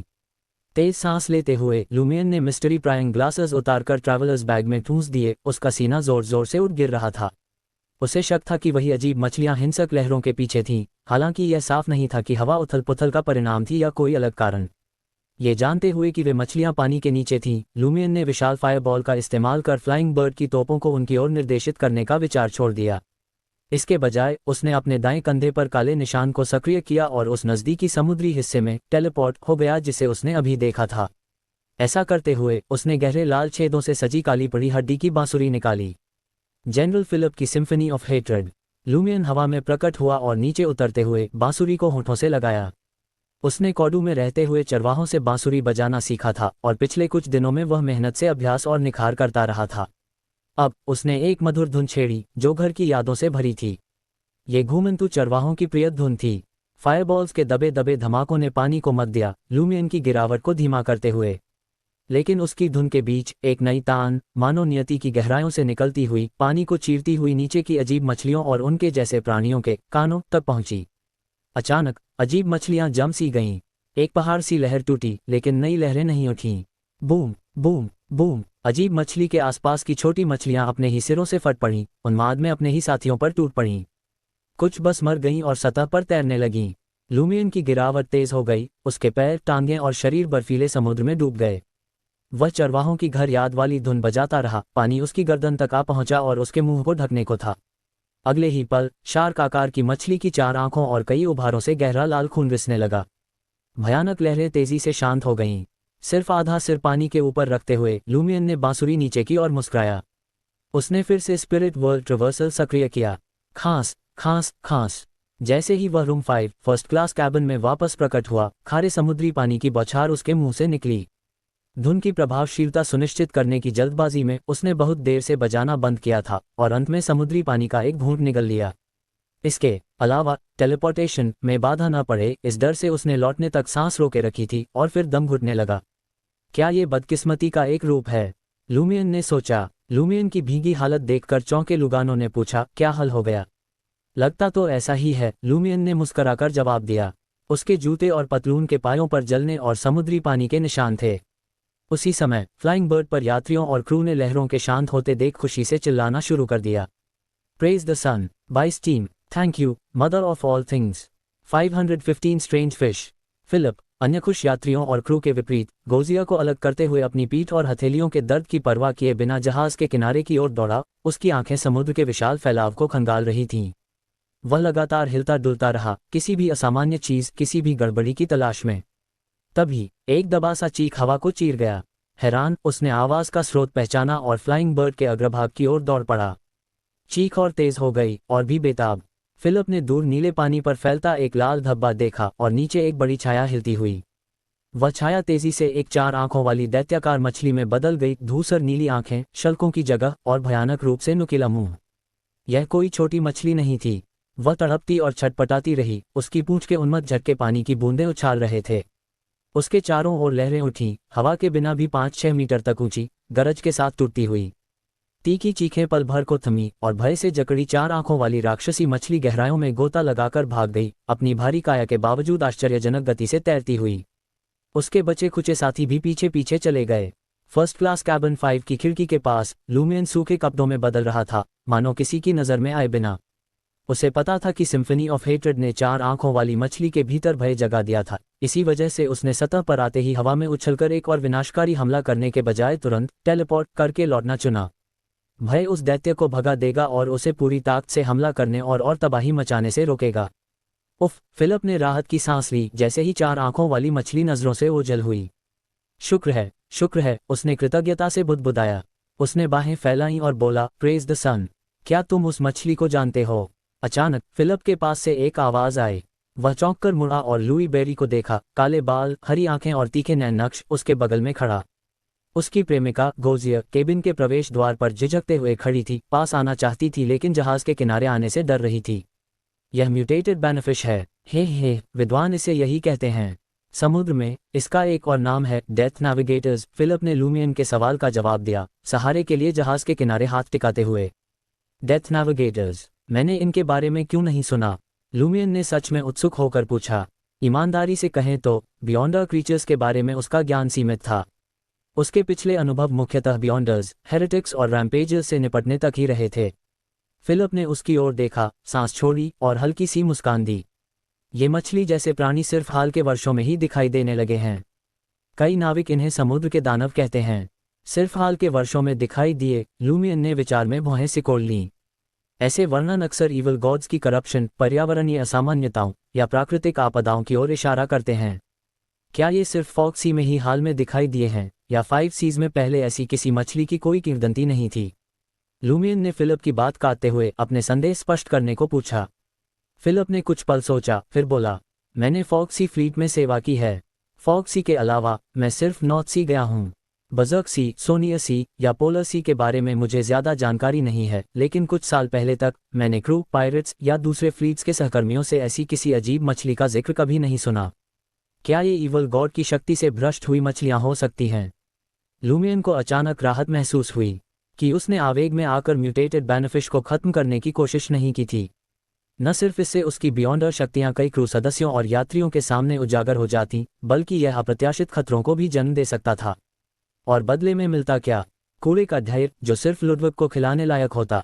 ये देखकर कि लुई बेरी अब उस विवरण पर अटका नहीं है, फिलिप आगे बोला, म्यूटेटेड बैनफिश बिना कोहरे वाली रातों में दिखाई देते हैं, सीधे खड़े होकर मानो ब्रह्मांड को निहार रहे हों। कई नाविकों और पायरेट्स ने यह दृश्य देखा है और उनका मानना है कि ये मछलियां किसी ईवल एंटिटी को बुला रही होती हैं। सोचो जरा, रात का समुद्र स्याह होता है, लाल चांद मुश्किल से दिखता है और सिर्फ तारों की रोशनी उन भयावह विकृत मछली सिरों को रोशन करती है जो चुपचाप पानी से निकलते हैं, अजीब पैटर्न में स्थिर, किसी को भी डरा देने के लिए काफी है। ब्रह्मांड को निहारना, क्या वे किसी कारण से ईवल गॉड की शक्ति से भ्रष्ट हुए होंगे? लूमियन ने कुछ सेकंड सोचा, फिर पूछा, उन्हें डेथ नेविगेटर्स क्यों कहा जाता है? फिलिप ने अपने गाल मले। ब्रह्मांड का सर्वेक्षण करने के बाद म्यूटेटेड बैनफिश सतह पर ही रहते हैं, 2 कतारों में तीर की नोक की तरह बनते हुए, जो समुद्र में किसी खास जगह की ओर इशारा करती है, मानो किसी अज्ञात प्राणी का मार्गदर्शन कर रहे हों। कुछ पायरेट्स, एडवेंचरर्स और ट्रेजर हंटर्स मानते हैं कि यह कीमती वस्तुओं या छिपे खजानों की ओर इशारा करता है, इसलिए वे म्यूटेटेड बैनफिश का पीछा करते हैं। लेकिन ऐसा करने वाले कोई भी जहाज कभी वापस नहीं आए और क्रू गायब हो गया। इसीलिए हम उन्हें डेथ नेविगेटर्स कहते हैं। फिलिप ने आह भरी और आगे कहा, मैंने कभी नाविकों से सुना था कि डेथ नेविगेटर्स लहरों को नियंत्रित कर सकते हैं। अभी जो हमने देखा उससे लगता है कि यह अफवाह काफी हद तक सच है और कल्पना से भी ज्यादा खतरनाक। वैसे वह म्यूटेटेड बैनफिश शायद डेथ नेविगेटर्स में भी काफी शक्तिशाली रहा होगा। हालांकि किसी डेथ नेविगेटर ने पहले कभी किसी मानव जहाज पर हमला नहीं किया। लूमियन के होंठों से हल्की सी हंसी निकली। शायद उन्होंने हमला किया हो, लेकिन कोई जिंदा न बचा हो जो खबर फैला सके। फिलिप चौंक गया। ये भी सच है, ऐसी ज्वारीय लहर में एक बार जहाज पलट गया या टूट गया तो सिर्फ खास क्षमताओं वाले ही बच सकते हैं। वह रुका और बुदबुदाया, क्या उस परेशान करने वाले व्यक्ति ने डेथ नेविगेटर्स को उकसाया? संभव है, लूमियन ने ईमानदारी से जवाब दिया। ये पुष्टि करने के बाद कि डेथ नेविगेटर्स वापस नहीं आए, फिलिप खिड़की और केबिन के प्रवेश द्वार पर सिमटे यात्रियों और क्रू की ओर मुड़ा। खतरा टल गया है, मौसम फिर से सामान्य हो गया है। जो इंसान पहले खुशियां मना रहे थे वे राहत भरी चीखों में फूट पड़े, अपने देवताओं की स्तुति करते हुए। फिलिप ने नज़र फेर ली और सोचा, क्या डेथ नेविगेटर अंततः उस अज्ञात खतरे के आगे झुक गया? मैं उसकी तीव्र भय को महसूस कर सकता था। संभव है, लूमियन ने वही ईमानदारी बनाए रखी। इस घटना के बाद फ्लाइंग बर्ड ने रफ्तार बढ़ाई और अंधेरा होने से पहले फॉक्सी आर्किपेलागो की राजधानी पोर्ट फरिम पहुंच गया। सेंट क्रिक आइलैंड के पीछे सूरज डूबा, दूर समुद्र, विशाल जंगलों और निष्क्रिय भूरे ज्वालामुखी पर लालिमा बिखेरता हुआ। दृश्य शानदार और मनमोहक था। फॉक्सी आर्किपेलागो की मूल भाषा में फरिम का अर्थ सुगंध और मिठास से भरा था। सेंट क्रिक आइलैंड लौंग, जायफल, काली मिर्च और गन्ने से समृद्ध था। फलों में मुख्यतः केले और अंगूर थे, जबकि बाकी जमीन पर कपास की खेती होती थी। तटरेखा पर कतार में खड़ी सफ़ेद दीवारों और लाल छतों वाली इमारतों, मस्तूलों, पालों और धुआं छोड़ते चिमनियों को देखते हुए लूमियन ने हंसकर कहा, एम्परर रोसेल, जिसने उस समय इस शहर का नाम रखा था, शायद यह उम्मीद नहीं की होगी कि फरिम स्वदेशी भाषा का आखिरी गढ़ बन जाएगा। पीढ़ियों की सांस्कृतिक हत्या के तहत वर्तमान आइलैंडर्स केवल इंटिसियन ही बोल पाते थे। उनकी मूल भाषा बहुत पहले खो चुकी थी। शायद जंगल की गहराइयों में रहने वाली आदिम जनजातियों के बुजुर्ग अब भी उस स्वदेशी भाषा को समझते हों, लेकिन सभी औपनिवेशिक शहरों और आसपास के प्लांटेशंस में एक ही भाषा का राज था, इंटिसियन। बेशक, फॉक्सी आर्किपेलागो की अपनी विशिष्ट बोलियां थीं, इंटिसियन और स्वदेशी भाषाओं का मिश्रण, जिन्हें इस क्षेत्र के बाहर के इंटिसियंस शायद ही कभी इस्तेमाल करते थे। क्या तुम उतर रहे हो? लुगानो ने लूमियन से पूछा। फ्लाइंग बर्ड अगले दिन दोपहर तक पोर्ट नहीं छोड़ेगा। बिल्कुल, लूमियन ने उत्साह की झलक के साथ जवाब दिया। अब जब हम फरिम में हैं तो यहाँ की मशहूर गोल्डन सॉम चखे बिना नहीं रह सकता। क्या तुम मुझे और लुडविग को घुमाने ले चलोगे या यहाँ रहकर उस पर नज़र रखना पसंद करोगे? फॉक्सी आर्किपेलागो अपने बेहतरीन गन्ने के लिए जाना जाता था और उसके सिर्फ से बनी शुगर लिकर, जिसे गोल्डन सॉम कहा जाता था, प्रसिद्ध थी। लुगानो की पहली प्रतिक्रिया अपने नियोक्ता के साथ जाने की थी, क्योंकि उसे लूमियन की काबिल और निर्णायक मौजूदगी के पास ज़्यादा सुरक्षित महसूस होता था। लेकिन थोड़ी सोच विचार के बाद डॉक्टर ने तय किया कि जहाज पर ही रहना ज़्यादा समझदारी होगी। हालांकि लूमियन निस्संदेह शक्तिशाली था, लेकिन मुसीबतों को अपनी ओर खींचने की उसकी प्रतिभा भी उतनी ही प्रभावशाली थी। लुडविग के लिए रात के खाने और लेट नाइट स्नैक्स की 2 खेप का इंतजाम करके लूमियन फ्लाइंग बर्ड से उतर गया, सफ़ेद शर्ट, काली वेस्ट, गहरा जैकेट और उसी रंग की पैंट पहने हुए। त्रियो में ये पहले ही शुरुआती शरद ऋतु थी और हवा में ठंडक थी। लेकिन फॉक्सी आर्किपेलागो में ऐसा लग रहा था मानो गर्मियों का आखिरी दौर चल रहा हो। हालांकि हवा गर्म थी, लेकिन समुद्री बयार उसे तुरंत ठंडा कर देती थी। जैसे ही लूमियन पोर्ट से बाहर टहला, उसने सड़क के पार एक भूरी त्वचा वाली, झुर्रीदार बूढ़ी औरत को सुनहरी तिनकों की टोपियां बेचते देखा। ये टोपियां गोल्डन लीव्स नामक स्थानीय पौधे से बुनी जाती थीं, जिन्हें एटर्नल ब्लेजिंग सन धर्म के अनुयायी पसंद करते थे। माना जाता था कि इन्हें पहनने से ऐसा भ्रम होता है जैसे सिर के ठीक ऊपर सूरज चमक रहा हो। इस विचार से आकर्षित होकर लूमियन ने 5 लिक्स में एक टोपी खरीदी और उसे सिर पर रख लिया। फिर वह पास के चौक की ओर आराम से टहलता हुआ बढ़ गया। चौक के बीचों बीच एक सन ऑबेलिस्क खड़ा था, जिसके चारों ओर कई सूचनाएं और वांटेड पोस्टर्स लगे थे। लूमियन रुका, उसके हाथ सहज ही जेबों में चले गए। सूरज ढलने से पहले उसने वांटेड पोस्टर्स को देखा और बाउंटीज को याद कर लिया। क्वीन मिस्टिक, मैरिटाइम किंग्स में से एक, बाउंटी 100 मिलियन वर्ल्ड डॉ। King of the 5 seas Nast, maritime kings में से एक, बाउंटी 20 मिलियन वर्ल्ड डॉ। Queen of stars Catelier, maritime kings में से एक, बाउंटी 11 मिलियन वर्ल्ड डॉ। King of immortality Eglito, maritime kings में से एक, बाउंटी 4 मिलियन वर्ल्ड डॉ। Queen of element Tracy, maritime kings में से एक, बाउंटी 3 मिलियन वर्ल्ड डॉ। King of dust bullet of हिवान, maritime kings में से एक, बाउंटी 2.6 मिलियन वर्ल्ड डॉ। 6 मैरिटाइम किंग्स के वांटेड पोस्टर्स पर लूमियन की गहरी नज़र देखते हुए पास खड़ा एक एडवेंचरर मजाक किए बिना नहीं रह सका। मैरिटाइम किंग्स का शिकार करने का इरादा है क्या? 516 क्वेश्चनिंग मेथड। लूमियन मजाक उड़ाने वाले आदमी की ओर घूम गया। क्या हर एडवेंचरर जो समुद्र में आता है गैमन स्पैरो के महान पदचिन्हों पर चलने का सपना नहीं देखता? मजाक करने वाला एडवेंचरर अभी 20 की उम्र पार भी नहीं हुआ था। घुंघराले भूरे बाल उसके दुबले चेहरे पर छाए हुए थे और उसकी इंटीज ब्लू आंखें मनोरंजन से चमक रही थीं। ठुड्डी पर बेतरतीब दाढ़ी होने के बावजूद उससे एक मिडिल क्लास स्त्रियों का माहौल झलकता था। उसके विवरणों में नफासत थी। उसकी पोशाक एक पतला नीला कोट, सफ़ेद पैंट और भूरे बूट। उसकी कमर पर एक लार्ज कैलिबर रिवॉल्वर और एक शानदार रेपियर संतुलित थे। लूमियन की पलटवार भरी बात और ऊंची आकांक्षाएं एडवेंचरर को चौंका गईं। वह पल भर बाद हंसा, यहाँ तक कि स्पैरो भी किसी पायरेट किंग को मार नहीं पाया। क्या गैमन स्पैरो ही वह नहीं था जिसने कथित तौर पर बैरोस हॉपकिंस को मारा था, जो लापता किंग ऑफ ब्लैक थ्रोन था, 4 किंग्स ऑफ द सी में से एक। हालांकि दी एडवेंचरर सीरीज में अभी इसका जिक्र नहीं हुआ था। लूमियन अखबारों और पत्रिकाओं में छपने वाली समुद्री कहानियों का एक समर्पित पाठक था। एडवेंचरर ने उपहास किया, अप्रमाणित। जब तक ये दी एडवेंचरर सीरीज में छप न जाए तब तक ये सच नहीं है। कहते हैं कि फॉज़वॉल को स्पैरो की उपलब्धियों का प्रचार करने के लिए चर्च ऑफ द फूल ने खास तौर पर रखा है। जैसा कि मुझे शक था, मशहूर लेखिका फॉज़वॉल द फूल चर्च के संरक्षण में काम करती है, इसलिए वह महान पायरेट्स के रहस्यों पर निडर होकर लिख पाती है। लूमियन ने रुचि से पूछा, तो गैमन स्पैरो, पूर्व वाइस एडमिरल एलमेंट और मौजूदा क्वीन ऑफ एलमेंट के बीच का रिश्ता सच है? मैं तो उसी पर दांव लगाऊंगा। क्वीन ऑफ एलमेंट ने खुद कभी इससे इनकार नहीं किया, एडवेंचरर ने जवाब दिया, बातचीत का आनंद लेते हुए।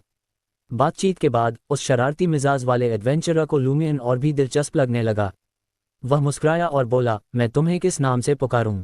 जब तुम्हारा नाम जान लूंगा और तुम गैमन स्पैरो जैसे एक लेजेंड बन जाओगे तो मैं दूसरे एडवेंचरर्स के सामने शेखी बघार सकूंगा कि मैं तुम्हें मशहूर होने से पहले जानता था। उसके आखिरी वाक्य में नेका दिल मजाक झलक रहा था। लुई बेरी, लूमियन ने अपना एलियस बताया। और तुम्हारा? शायद तुम अगले गैमन स्पैरो बन जाओ। बटना कॉम्ट। वह वाइड एपर्चर रिवॉल्वर और शानदार रेपियर वाला एडवेंचरर हंसा और बोला, मुझे गैमन स्पैरो जैसा बनने की उम्मीद नहीं है, लेकिन अगर मैं अगला ब्लेजिंग डैनट्स या फॉक्सी का पूर्व स्ट्रॉन्गेस्ट हंटर एंडरसन बन जाऊं तो भी मुझे संतोष होगा। काफी महत्वाकांक्षी, ये समुद्र का नया खिलाड़ी नहीं लगता। लूमियन ने बटना को जल्दी से परखा, अनजाने में कंस्पायर की सोच में फिसलते हुए। सब कुछ देखने के बाद भी वह मानता है कि ब्लेजिंग डैनट्स जैसी ताकत हासिल करना संभव है। इसका मतलब है कि उसमें आत्मविश्वास बहुत प्रबल है। क्या ये भी एक बियॉन्डर हो सकता है? अपनी सुनहरी तिनके की टोपी को ठीक करते हुए लूमियन ने बटना कॉम्ट को मुस्कुराकर देखा। ड्रिंक मेरी तरफ से, क्या कहते हो? फॉक्सी आर्किपेलागो की हलचल भरी राजधानी पोर्ट फरिम, सेंट टिक आइलैंड में कदम रखते हुए लूमियन के 2 उद्देश्य थे, और ज्यादा पायरेट जानकारी हासिल करना और रीपर पोषण के लिए बचे हुए सप्लीमेंट्री इंग्रेडिएंट्स जुटाना। इस मिशन के लिए बियॉन्डर्स और स्थानीय सूचना दलालों से संपर्क जरूरी था। सोचते हुए मैडम मैजिशियन का इनाम उसके दिमाग में चमका। रीपर पोषण फॉर्मूला सीक्वेंस 5 में इंग्रेडिएंट्स, ग्रे डेमोनिक वुल्फ के फ्रंट क्लॉज, फॉरेस्ट हंटर की जीभ। Supplementary ingredients 80 millilitres grey demonic wolf का खून, फॉरेस्ट हंटर के 2 fangs, colourful bearded horn lizard के वेनम की 10 बूंदें और हॉर्नबीम एसेंशियल ऑयल की 10 बूंदें। रिचुअल, अपने से ऊंचे सीक्वेंस वाले टारगेट को सफलतापूर्वक पकड़ने की योजना बनाओ और उसे अंजाम दो। पूरी कॉन्स्पिरेसी उनके सामने उजागर करो और जब वे भय और निराशा से भरे तुम्हारी जीत देखें उसी समय पोषण पियो। नोट 1, जितने ज्यादा और जितने ऊंचे सीक्वेंस के पकड़े गए टारगेट्स होंगे और उनमें जितना अधिक भय, पछतावा और क्रोध होगा, रिचुअल का प्रभाव उतना ही शक्तिशाली होगा। नोट 2, दोनों में इंग्रेडिएंट्स को गार्डनर मार्टिन के बियॉन्डर कैरेक्टरिस्टिक से बदला जा सकता है। उसका खून और उसके 2 दांत क्रमशः ग्रे डेमोनिक वुल्फ के खून और फॉरेस्ट हंटर के फैंग्स की जगह ले सकते हैं। दूसरे शब्दों में, लूमियन के पास अब सिर्फ एक ही इंग्रेडिएंट की कमी थी, कलरफुल बियर्डेड हॉर्न लिजर्ड का वेनम।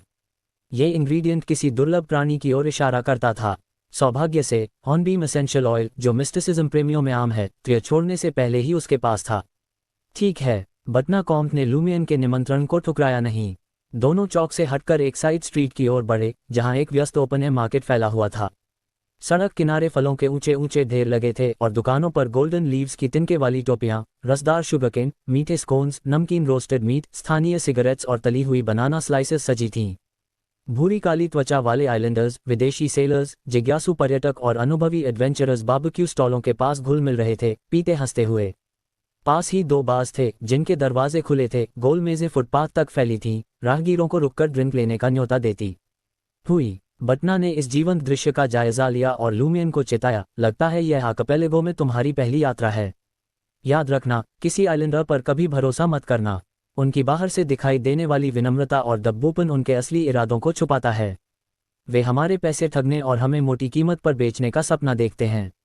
अगर तुम्हारे पास उन्हें उनकी औकात दिखाने की ताकत और अक्ल नहीं है तो उनके बुरे इरादे जरूर अमल में आएंगे। लूमियन ने बटना की नज़र से नज़र मिलाई और हंसा। क्या पहली बार आने पर उन्होंने तुम्हें बेवकूफ़ बनाया था? बटना चुप हो गया, सवाल से बचते हुए। लूमियन ने जोर नहीं दिया। उसने ताज़ा तली हुई बनाना स्लाइसेस का एक छोटा पैकेट 2 लिक्स में खरीदा। बाहर से कुरकुरी, अंदर से नर्म और मीठी, स्वाद से भरी हुई। चबाते हुए बटना ने बुदबुदाया, ये तो बच्चों और औरतों के लिए होती हैं। गेमन स्पैरो के महान पदचिन्हों पर चलने का सपना देखने वाला कोई आदमी तली हुई बनाना स्लाइसेस कैसे खा सकता है? सिद्धांत रूप में मैं अभी भी नाबालिग ही हूँ, लूमियन ने मन में बात टाल दी। बाजार में चलते हुए उसने बटना से पूछा, क्या पायरेट्स अक्सर भेष बदलकर पोर्ट फरिम में आते हैं? हाँ, बहुत बार, बटना ने बिना झिझक जवाब दिया। लेकिन यहाँ उनका शिकार करना ज्यादा फायदेमंद नहीं है। क्यों नहीं? लूमियन ने भौं उठाए। उनके सिर पर बाउंटी इकट्ठा करना तो आसान होगा। बटना हंसा और आवाज धीमी कर ली। पोर्ट फरिम के अधिकारी टैसिटली पायरेट्स को यहाँ आने देते हैं, बदले में वे लूटा हुआ माल बेचते हैं और सप्लाई व मौज मस्ती खरीदते हैं। पायरेट व्यापार पोर्ट फरिम की अर्थव्यवस्था की एक बड़ी ताकत है। कई लोग गवर्नर, स्थानीय फ्लीट कमांडर और गैरिसन हेड तक इससे दौलत कमा चुके हैं। जब तक पायरेट्स चुपचाप रहते हैं, फरिम में उनका पीछा करना स्थानीय ताकतवरों को चुनौती देने जैसा है। अगर ऐसा हुआ तो तुम और पायरेट्स दोनों पकड़े जा सकते हो, लेकिन पायरेट्स शायद जेल ब्रेक कर निकल जाएं। क्या त्रियो को इससे कोई आपत्ति नहीं है? लूमियन ने हंसते हुए पूछा। त्रियो के बाहर लोग अक्सर इंटीज सरकार को त्रियो ही कहते थे। कौन जाने, शायद जो पायरेट व्यापार के बारे में जानते हैं वे करप्शन से अमीर बने हुए हैं। और अगर नहीं भी तो वे इसकी तह तक जाने की जहमत नहीं उठाएंगे। बटना हंसा। किसी भी तरह पोर्ट फरिम में पायरेट्स काफी शांत रहते हैं और झगड़ा टालना पसंद करते हैं। अच्छा, लूमियन ने पल भर सोचा और बोला, अगर कोई पायरेट मुझ पर हमला करे तो क्या मुझे आत्मरक्षा का हक नहीं होगा? हाँ, लेकिन वह तुम पर हमला क्यों करेगा? बटना ने महसूस किया कि यह आदमी पायरेट्स को उकसाने की कोशिश कर रहा है। शायद उन्हें लगे कि मैं आसान शिकार हूँ। लूमियन ने जवाब दिया। जब वह और बटना कॉम्ट पास के एक बार की ओर मुड़े, वे अंदर गए और सड़क पर बैठने के बजाय भीतर बैठने का फैसला किया। अंदर भी उतनी ही रौनक थी। हॉल के बीच लकड़ी के मंच पर एक मिक्स्ड रेस औरत उत्तेजक नृत्य कर रही थी। उसके कदम संगीत के साथ तालमेल में थे। वह बार बार पैर उठाती और लय पकड़ती। धीरे धीरे उसने अपनी जैकेट और कई परतें उतार दी, स्वस्थ त्वचा और नर्म घुमावों के बड़े हिस्से दिखाते हुए। जैसे ही उसने अपने अंडरगारमेंट पर हाथ रखा, आसपास बैठे लोग सीटी और जोरदार तालियों से गूंज उठे। माहौल चरम पर पहुंच गया। क्या कहते हो? कुछ मायनों में क्या फरिम त्रियो से ज्यादा खुले विचारों वाला नहीं है? यहाँ न सिर्फ देख सकते हो बल्कि पैसे देकर ले भी जा सकते हो, बटना ने मुस्कराकर कहा। लूमियन ने दायां हाथ उठाया और बोला, इसका मतलब बस यह है कि फरिम, चर्चेज और त्रियो एवेन्यू डू बुलेवार्ड दोनों की पहुंच से काफी दूर है। तुम क्या कहना चाहते हो? बटना पल भर के लिए चौंक गया। लूमियन ने इटर्नल ब्लेजिंग सन के एक भक्त की तरह पवित्र लहजा अपनाया। कानून से बंधने के लिए यह न्याय से बहुत दूर है। बटना का चेहरा जड़ होता देख लूमियन फिर मुस्कुराया। मजाक कर रहा हूँ। समुद्र में कौन कानून की परवाह करता है? ताकत ही सही है। बटना राहत से हंसा। एक पल के लिए मुझे लगा कि तुम भगवान के नाम पर इस जगह को शुद्ध करने वाले हो। बैठकर उन्होंने फॉक्सी आर्किपेलागो की मशहूर शुगर लिकर गोल्डन सॉम मंगवाए। 8 लिक्स प्रति गिलास त्रियो से काफी सस्ती थी। कार्मेलेट जैसी मिठास वाली शराब गले से उतरते ही लूमियन ने गेमन स्पैरो पर उत्साह से बातचीत शुरू कर दी, एक समर्पित अनुयायी की तरह अभिनय करते हुए। उसने बटना और यहाँ तक कि बारटेंडर को भी अपनी जोशीली चर्चा में शामिल कर लिया। कुछ देर बाद लूमियन ने अपना गोल्डन सॉम खत्म किया और उठ खड़ा हुआ, मंच की ओर खींचते हुए जहां एक नई स्ट्रिपर आ चुकी थी। बटना ने उसे समझदार मुस्कान के साथ देखा। उसे लगा कि लड़का आकर्षण का विरोध नहीं कर पाया। लूमियन मंच के पास पहुंचा, रास्ता रोक रहे 2 ग्राहकों को पकड़ा और आसानी से एक तरफ फेंक दिया। मंच के किनारे जोर से धक्का देकर वह उछलकर ऊपर चढ़ गया। सबकी हैरान नजरों के सामने लूमियन ने अपना रिवॉल्वर निकाला, उसे बाकी छत की ओर ताना और फायर किया। बैंग! धूल बरसी, स्ट्रिपर चौंक कर सिकुड़ गई। ग्राहक घबरा गए, कोई छिपने दौड़ा, कोई सदमे में जड़ हो गया, कुछ नाराज नजरों से घूरे और कुछ के चेहरों पर उत्सुक मुस्कान थी। यह क्या सोच रहा है? यह क्या कर रहा है? बटना हक्का बक्का रह गया। लूमियन ने रिवॉल्वर की नली पर फूंक मारी और ग्राहकों की ओर मुस्कुराया। दोस्तों, जरा ध्यान दीजिए, मुझे आपसे कुछ पूछना है। 517 प्रोमिनेंट मर्चेंट। लूमियन ने अपने सवाल के बाद छाई स्तब्ध चुप्पी को नजरअंदाज किया। होठों पर हल्की मुस्कान के साथ वह बोला, तो यहाँ कहीं कुछ मिस्टिकल ट्रिंकेट्स कहाँ मिल सकते हैं? ये सुनते ही बटना कॉम्ट ने अनायास ही दायां हाथ उठाया और अपना बचा हुआ गोल्डन सॉम खत्म कर दिया। ये पंत कहाँ से टपक पड़ा? वह सार्वजनिक जगह पर ऐसा सवाल कैसे पूछ सकता है? भले ही कोई उसकी शिकायत न करे, लोग उसे बस एक बेवकूफ़ समझेंगे। एक पल के लिए बटना को लुई बेरी का निमंत्रण स्वीकार करने का पछतावा हुआ। यह आदमी उसके साथ जुड़कर उसकी साख खराब कर देगा। बार में अजीब चेहरे देखते हुए लुमियन ने लापरवाही से कंधे उचका दिए। उसने रिवॉल्वर वापस रख दिया और घोषणा की, तो आप सब साधारण लोग ही हैं। ये कहकर वह लकड़ी के मंच से कूद गया और सहमे हुए भीड़ के बीच से रास्ता बनाता हुआ काउंटर पर लौट आया। जिन दो शराबियों को उसने बाहर फेंका था और बाकी लोग जो उससे डर गए थे, उन्होंने उसकी ताकत और हथियारों को तौलते हुए पलटवार न करने का फैसला किया। अपनी बार स्टूल पर लौटकर लुमियन ने बटना की ओर मुस्कराते हुए लैंटी प्रूफ मंगवाया। पोर्टफरिम वाकई त्रिय से ज्यादा खुला हुआ है। बटना ने लुई बेरी को क्या तुम गंभीर हो वाले भाव से देखा और जबरन मुस्कान ओढ़ ली। हमें गैमन स्पैरो के करियर का अनुसरण करना चाहिए, उसके कामों का नहीं। क्या यह आदमी गैमन स्पैरो का इतना दीवाना है कि उसकी ठंडी लापरवाह शैली की नकल कर रहा है? गैमन स्पैरो के पास तो अपनी पागलपन को सहारा देने की ताकत थी, और तुम्हारे पास इसके अलावा गैमन स्पैरो की पागलपन ठंडी और उदासीन होती है, जबकि तुम लापरवाह, मूर्ख और दिमागहीन हो। दोनों बराबर कैसे हो सकते हैं? लुमियन ने बटना की चुटकी को नज़रअंदाज किया और बातचीत को फॉक्सी में हालिया पायरेट गतिविधियों की ओर मोड़ दिया। अपना लैंटी प्रूफ खत्म करने के बाद उसने बटना से विदा ली और बाहर निकल गया। भीड़भाड़ वाले ओपन एयर मार्केट से गुजरते हुए वह हार्बर की ओर बढ़ा। जैसे ही लुमियन सूचनाओं से भरे चौक पर लौटा, एक अचानक झटका उसे घुमा गया। एक पुरुष आइलैंडर आधी टॉप हैट और धूल लगी काली जैकेट पहने झिझकते हुए पास आया। चेहरे पर खींची हुई मुस्कान थी। मैंने तुम्हें थोड़ी देर पहले बार में देखा था। सीधे मुद्दे पर आओ, लुमियन ने बेसब्री से कहा। भूरी काली त्वचा वाला वह आइलैंडर दुबले चेहरे के साथ झुककर फुसफुसाया। मिस्टिकल आइटम्स ढूंढ रहे हो, है ना? मुझे एक जगह पता है। सच में? लुमियन ने अविश्वास से पूछा। कुछ पक्का नहीं कह सकता, लेकिन कोशिश करने लायक है। अगर सामान ठीक न लगे तो मत खरीदना। आइलैंडर की नज़र लुमियन की बाईं बगल पर गई। वैसे भी तुम हथियारबंद और खतरनाक लगते हो। लूट के लिए आसान शिकार तो नहीं हो, है ना? ये बात सही है। लुमियन ने पल भर सोचा, फिर धीरे से सिर हिलाया। तुम्हारा नाम? कामल। आइलैंडर ने चौक से निकलती एक सकरी गली की ओर इशारा किया। मेरे पीछे आओ, पास ही है। लुमियन लापरवाही से कामल के पीछे पीछे चला। वे 2 गलियां पार कर एक ऐसे इलाके में पहुंचे जो अजीब तरह से रुअनाची जैसा था। टूटती इमारतें पास पास सटी थीं और सकरी सड़क के बीच नई इमारतें जगह के लिए धक्का मुक्की कर रही थीं। कामल लुमियन को एक धुंधली लॉन्ड्री शॉप में ले गया जिसके भीतर गीले कपड़े टंगे थे। वे लटकते कपड़ों की भूल भुलैया से गुजरते हुए अंधेरे कमरे के भीतर गहराई तक पहुंचे। वहां एक दरवाजा था। पहले भेष बदलो, कामल ने पास की खूंटी से 2 काली हुडेड रोब्स निकालते हुए कहा। ऐसे कामों में लगे लोग अपनी पहचान गुप्त रखना पसंद करते हैं। लुमियन ने रोब पहनी और हुड चेहरे पर झुका ली। कामल ने फिर दरवाजे पर एक खास ताल में दस्तक दी। दरवाजा चरमराते हुए खुला। अंदर एक अस्थायी लिविंग रूम दिखा। पुराना सोफा, घिसी आर्मचेयर्स और बेमेल फर्नीचर। 6 लोग एक जैसी रोब्स में अलग अलग जगह बैठे थे। उनके चेहरे छाया में छिपे हुए थे। लुमियन ने शालीनता से पीछे दरवाजा बंद किया, जबकि कामल ने संक्षिप्त परिचय कराया। दोनों ने स्टूल खींचकर बैठते ही एक आदमी, जिसकी हुड काफी नीचे थी, आगे झुका और फुसफुसाया। मुझे रॉयल जेलीफिश का वेनम क्रिस्टल चाहिए। मैं 5000 वर्ल्ड और दे सकता हूँ। सन्नाटा। अगले प्रतिभागी ने एक स्ट्रेंज सी ईगल की आईबॉल बेचना शुरू किया जो उसने हासिल की थी। बातचीत सही दिशा में जाती देख लुमियन खड़ा हुआ और सभा पर नजर डाली। मुझे स्फिंक्स का ब्रेन चाहिए। अपनी कीमत बताओ। क्राउन जेलीफिश के वेनम क्रिस्टल की मांग करने वाले आदमी ने सबली हुई आवाज में जवाब दिया, मेरे पास एक है। 30,000 वर्ल्ड और दोगे तो तुम्हारा। मैं इसकी असलियत कैसे तय करूं? लुमियन ने सीधे पूछा। स्ट्रेंज सी ईगल की आईबॉल बेचने वाला आदमी भारी आवाज में बोला, मैं इसे नोटराइज कर सकता हूं। बहुत बढ़िया, पहले मुझे सामान देखने दो। लुमियन मुस्कुराया और विक्रेता की ओर बढ़ा। वह शांति से बोला, इतना कीमती मिस्टिकल आइटम, तुम मुझसे उम्मीद तो नहीं करोगे कि मैं इसे जेब में लिए घूमूं। पहले 50% एडवांस दो, तभी मैं लाऊंगा। ऊपर रखा है। तुम मेरे साथ चल सकते हो, ये देखने के लिए कि मैं भागूं नहीं। डिपॉजिट को नोटरी के पास भी रख सकते हो। बिल्कुल वाजिब। जैसे ही लुमियन ने यह कहा, वह चीते की रफ्तार से आगे बढ़ा और दाएं हाथ का जोरदार भूसा हवा में घुमाया। बैंग! वह आदमी जमीन पर ढेर हो गया। उसके दांत खून की बौछार के साथ उड़ गए। बाकी लोग, नोटरी और कामल समेत, पल भर को सन रह गए, फिर दरवाजे की ओर भागे।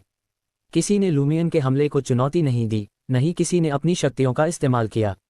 सबका ध्यान सिर्फ भागने पर था। सबसे पास खड़ा कामल दरवाजा खोलकर भागा। पल भर में उसकी नज़र धुंधली हुई और वह खुद को फिर उसी साधारण लिविंग रूम में पाया, दो और लोगों के साथ जिनका भी यही हाल हुआ था। वे सब हक्के बक्के थे, जैसे कोई लोककथा सच हो गई हो। बैंग! एक पीली गोली एग्जिट दूर पर लगी। हुड पहने लोग झुक गए, अभ्यास की हुई हरकतों से सिर ढकते हुए। लूमियन घूमकर ट्रेडर की हुड खींचता है और रिवॉल्वर की नली उसके माथे पर रख देता है। ठगी की योजना बुरी नहीं थी, लूमियन मुस्कराते हुए बोला। उसने एक तात्कालिक कॉन्स्पिरेसी रची थी, बामें गोली चलाकर ध्यान खींचना और खुलेआम मिस्टिकल आइटम की जरूरत जताना। इससे उसने लालची पायरेट्स या स्थानीय ठगों को पहचान लिया, जिनके पास आम लोगों से परे जानकारी थी, जिसमें ब्लैक मार्केट की खबरें भी शामिल थीं। ये पोषण डाइजेस्ट करने का एक तरीका भी था। विक्रेता एक साधारण आइलैंडर था, भूरी काली त्वचा, लंबा चेहरा, कोमल नैन नक्श और गहरे एम्बर रंग की आंखें। मैं तुमसे झूठ नहीं बोल रहा था, उसने घबराहट और गुस्से में कहा। सच में, लूमियन ने रिवॉल्वर का हैमर चढ़ाया। दरवाज़ा बंद करने से पहले लूमियन ने बॉटल ऑफ फिक्शन बना ली थी, जिसमें शर्त रखी थी कि सिर्फ बियॉन्डर्स ही अंदर आ सकते हैं। कोई भी प्रतिभागी सफलतापूर्वक भाग नहीं पाया, जिससे पुष्टि हो गई कि वहां कोई बियॉन्डर नहीं था। अगर तुम बियॉन्डर नहीं हो तो कंस्पायर पोशन के मैं इंग्रेडिएंट का जिक्र क्यों किया? सिर्फ मजे के लिए। विक्रेता कांपने लगा। मैं माफी चाहता हूँ, हम बस पैसे ठगना चाहते थे। हाँ, हम इसके बिना जी नहीं सकते। लूमियन को उनके इरादों में दिलचस्पी नहीं थी। उसने सलीके से खड़े किए गए साथियों पर नजर डाली और बंदूक की नली से ट्रेडर के माथे पर हल्की चोट मारी। तुम्हारा नाम? रॉडी, उसने निगलते हुए जवाब दिया। फिर से माथे पर हल्की ठक। स्फिंक्स ब्रेन, क्राउन जेलीफिश के वेनम क्रिस्टल और नोट्री के बारे में तुम्हें कहाँ से पता चला? ये जानकारी आम लोगों के लिए सुलभ नहीं थी। मैं मुझे नहीं बता सकता। रॉडी के माथे पर ठंडा पसीना उभर आया। गोपनीयता समझौता या कोई और पाबंदी? लूमियन ने कुछ सेकंड तक रॉडी को देखा और मुस्कुराया। तो फिर मुझे बताओ, तुम्हारा मास्टर कौन है? रॉडी जम गया, डर से उसकी आंखें फैल गईं। उसे उम्मीद नहीं थी कि सामने वाला इतनी पक्की तरह जानता है कि उसका कोई मास्टर है। 3, 2, लूमियन ने गिनती शुरू की। समोगुल्ला, रॉडी चिल्ला पड़ा। तो मुझे वहां ले चलो, लूमियन ने शांत स्वर में कहा। रॉडी का पसीना और बढ़ गया। नहीं, मैं मसियर फिडेल का अटेंडेंट हूँ। वह port Farim joint chamber of commerce का वाइस प्रेसिडेंट है। फिडेल के मिस्टिसिज्म गैदरिंग्स में अटेंडेंट के रूप में हिस्सा लेते हुए। भले ही वह जानकारी दूसरों को न दे सके, लेकिन उससे एडवेंचरर्स को ठग सकता है। लूमियन ने सोचते हुए खड़े होकर बॉटल ऑफ फिक्शन हटा दी और कामल तथा बाकी ठगों को बाहर ले गया। उसने उन्हें एक एक कर पूछताछ की और पुष्टि की कि रॉडी वाकई फिडेल ग्वेरा का अटेंडेंट था। Port Farim joint chamber of commerce के वाइस प्रेसिडेंट के प्रमुख कामों में से एक था पायरेट्स को संवेदनशील और अवैध माल संभालने में मदद करना। Port Farim, Cartier days, black pearls, governor general's office, 16 rue कॉरियर्स। Lumion ने रॉडी की पीठ थपथपाई, जो अब लाल यूनिफॉर्म, सुनहरे किनारों और सफेद पैंट में अटेंडेंट की पोशाक पहने था। लूमियन मुस्कुराया। मसियर फिडेल से कहो कि मैं कुछ मिस्टिकल इंग्रेडिएंट्स खरीदने में दिलचस्पी रखता हूं और इस बारे में बात करना चाहता हूं। ठीक है। रॉडी के मन में बस एक विनती गूंज रही थी, अगर आप कृपया रिवॉल्वर मेरी पीठ से हटा लें तो मैं आपका आभारी रहूंगा। पास के एक घर की दीवार से टेक लगाकर लूमियन ने देखा कि ठग घबराते हुए यूनिट 16 में दाखिल हुआ। 4 मंजिला धूसर छत वाली इमारत, जिस पर कई मूर्तियां सजी थीं। जैसे ही रॉडी अंदर घुसा और रिवॉल्वर की सीधी धमकी से बाहर आया, उसका पहला विचार यही था कि इस पूरी घटना को दफन कर दिया जाए और भूल जाया जाए। लेकिन फिर उसे उस आदमी की ठंडी चेतावनी याद आई, जिसने बिना हिचक गोली चलाई थी। 10 मिनट तक फिडेल की चुप्पी रही, तो रॉडी की असलियत एक ठग के रूप में सड़क पर सबके सामने उजागर कर दी जाएगी। क्या मैं झूठ बोल दूं कि मसियर फिडेल उपलब्ध नहीं है? लेकिन वह आसानी से बहकने वाला नहीं लगता। कोई उग्र प्रतिक्रिया और भी बुरी हो सकती है। दुविधा में फंसा रॉडी दांत भींचकर स्टडी के दरवाजे पर दस्तक देता है। फिडेल ग्वेरा, इंटीज और फेनपोर्टर दोनों रक्त से उतरा एक आदमी, घुंघराले काले बालों में उम्र की झलक, गहरी भूरी आंखें और धूप से सांवली त्वचा रखता था। कभी उसकी शालीनता मशहूर थी, लेकिन समय ने चेहरे पर अपनी छाप छोड़ दी थी। सफ़ेद होते बाल और गहरी झुर्रियां, सफ़ेद शर्ट और भूरे वेस्ट में वह चुपचाप शराब पी रहा था, जबकि रॉडी कांपते हुए अपनी स्वीकारोक्ति सुनाता गया, उनकी बुरी नीयत, नए एडवेंचरर को ठगने की कोशिश। जैसे ही रॉडी ने लूमियन के मंच पर कूदने, ध्यान खींचने के लिए गोली चलाने और बेधड़क मिस्टिकल आइटम पूछने का जिक्र किया, व्यापारी ने आह भरी और उसे रोक दिया। और विस्तार की जरूरत नहीं। क्या वह अभी मुझसे मिलना चाहता है? 518 मर्चेंट्स एंट्रस्टमेंट। अपनी सुनहरी तिनके की टोपी का किनारा घुमाते हुए लूमियन दफ्तर के दरवाजे के बाहर रुका और मेज के उस पार फिडेल ग्वेरा से नजर मिलाई। लूमियन की मुस्कान बिल्कुल भी दोस्ताना नहीं थी। फैसला कर लिया। उम्मीद से तेज, आधे फेनपोर्टरियन नैन नक्श वाले फिडेल ग्वेरा ने रॉडी की ओर देखा और हल्की आह भरी। मुझे उम्मीद नहीं थी कि मेरा अटेंडेंट ठगों के गिरोह का सरगना निकलेगा।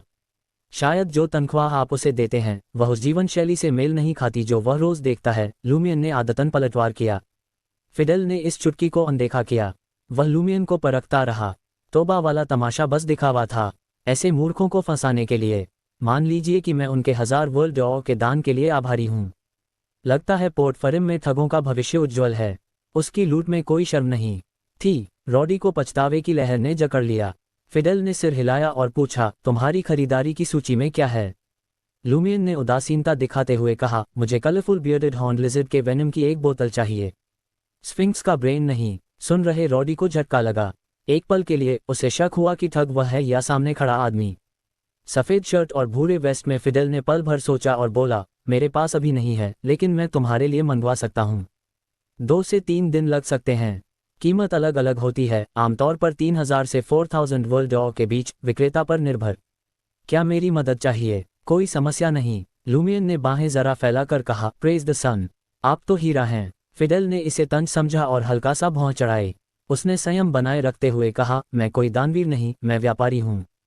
क्यों न एक फायदेमंद सौदा करें? इसके अलावा तुम्हारे जैसे एडवेंचरर्स से संबंध बनाना मेरे लिए लाभदायक है।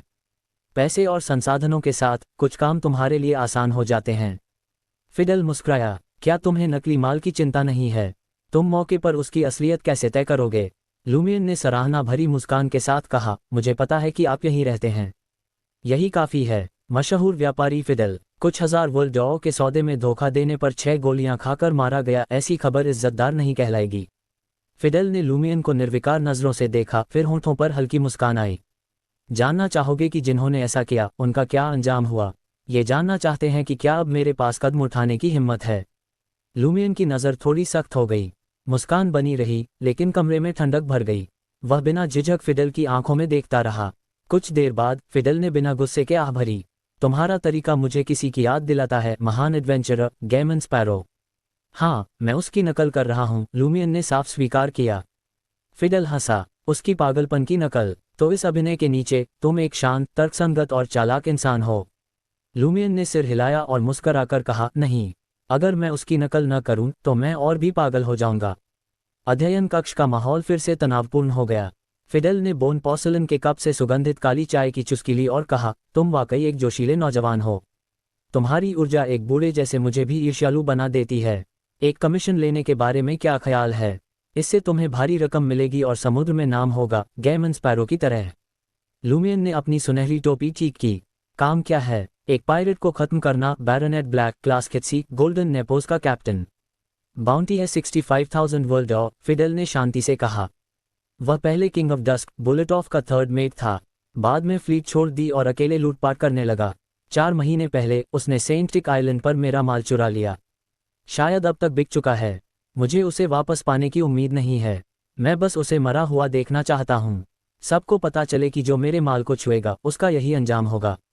लूमियन ने चुटकी लेते हुए पूछा, अगर यह काम किंग ऑफ डस्क ने किया होता तो? फिडेल चुप हो गया। थोड़ी देर बाद उसने सवाल टालते हुए कहा, मैं तुम्हें खित्सी के बारे में नियमित जानकारी दूंगा, उसकी विशेषताएं, ताक, जहाज की लोकेशन और जमीन पर ठिकाने। बोनस के तौर पर मैं 25,000 वर्ल्ड डॉ और अतिरिक्त दूंगा। अगर तुम खित्सी को मार गिराते हो तो मैं अपने संपर्कों से पूरी बाउंटी जल्दी दिलवाऊंगा और तुम्हारी शोहरत फैलाने में मदद करूंगा। खित्सी की हर चीज तुम्हारी होगी। तो क्या कहते हो? खित्सी को खत्म करो और तुम समुद्र के सबसे मशहूर एडवेंचरर्स में से एक बन जाओगे। 25,000 अतिरिक्त इनाम और सूचना सहयोग। लूमियन ने सोचा और मुस्कराकर पूछा, ये प्रस्ताव आपने कितने एडवेंचरर्स को दिया है? 7 या 8, सभी जिनका मैं सम्मान करता हूं, फिडेल ने ईमानदारी से जवाब दिया। नाकामी पर कोई सजा नहीं, बस जिंदा रहना चाहिए। अंदर ही अंदर लूमियन ने सोचा, तो इसे स्वीकार करूं या न करूं, इससे कोई फर्क नहीं पड़ता। उसने सिर हिलाया। पायरेट्स का शिकार करना हर एडवेंचरर का कर्तव्य है। मौखिक सहमति होते ही फिडेल ने दराज से एक भूरा लिफाफा निकाला और लूमियन की ओर उछाल दिया। अचानक लूमियन ने फिडेल से पूछा, क्या खित्सी हाल ही में पोर्ट फरिम में देखा गया है? हाँ, मुझे इस जानकारी पर पूरा भरोसा है, हालांकि उसका सटीक ठिकाना पता नहीं। फिडेल ने हल्के से सिर हिलाया। 2 दिन बाद कलरफुल बियर्डेड हॉर्न लिजर्ड के वेनम और बैरोनेट ब्लैक की जानकारी लेने लौटने पर सहमति देकर लूमियन 16 रू कॉरियर से निकला और हार्बर की ओर बढ़ा। रॉडी सख्त सजा के डर में तब हैरान रह गया जब फिडेल ने बस हाथ हिलाकर कहा, अपने कमरे में जाओ और सोच विचार करो।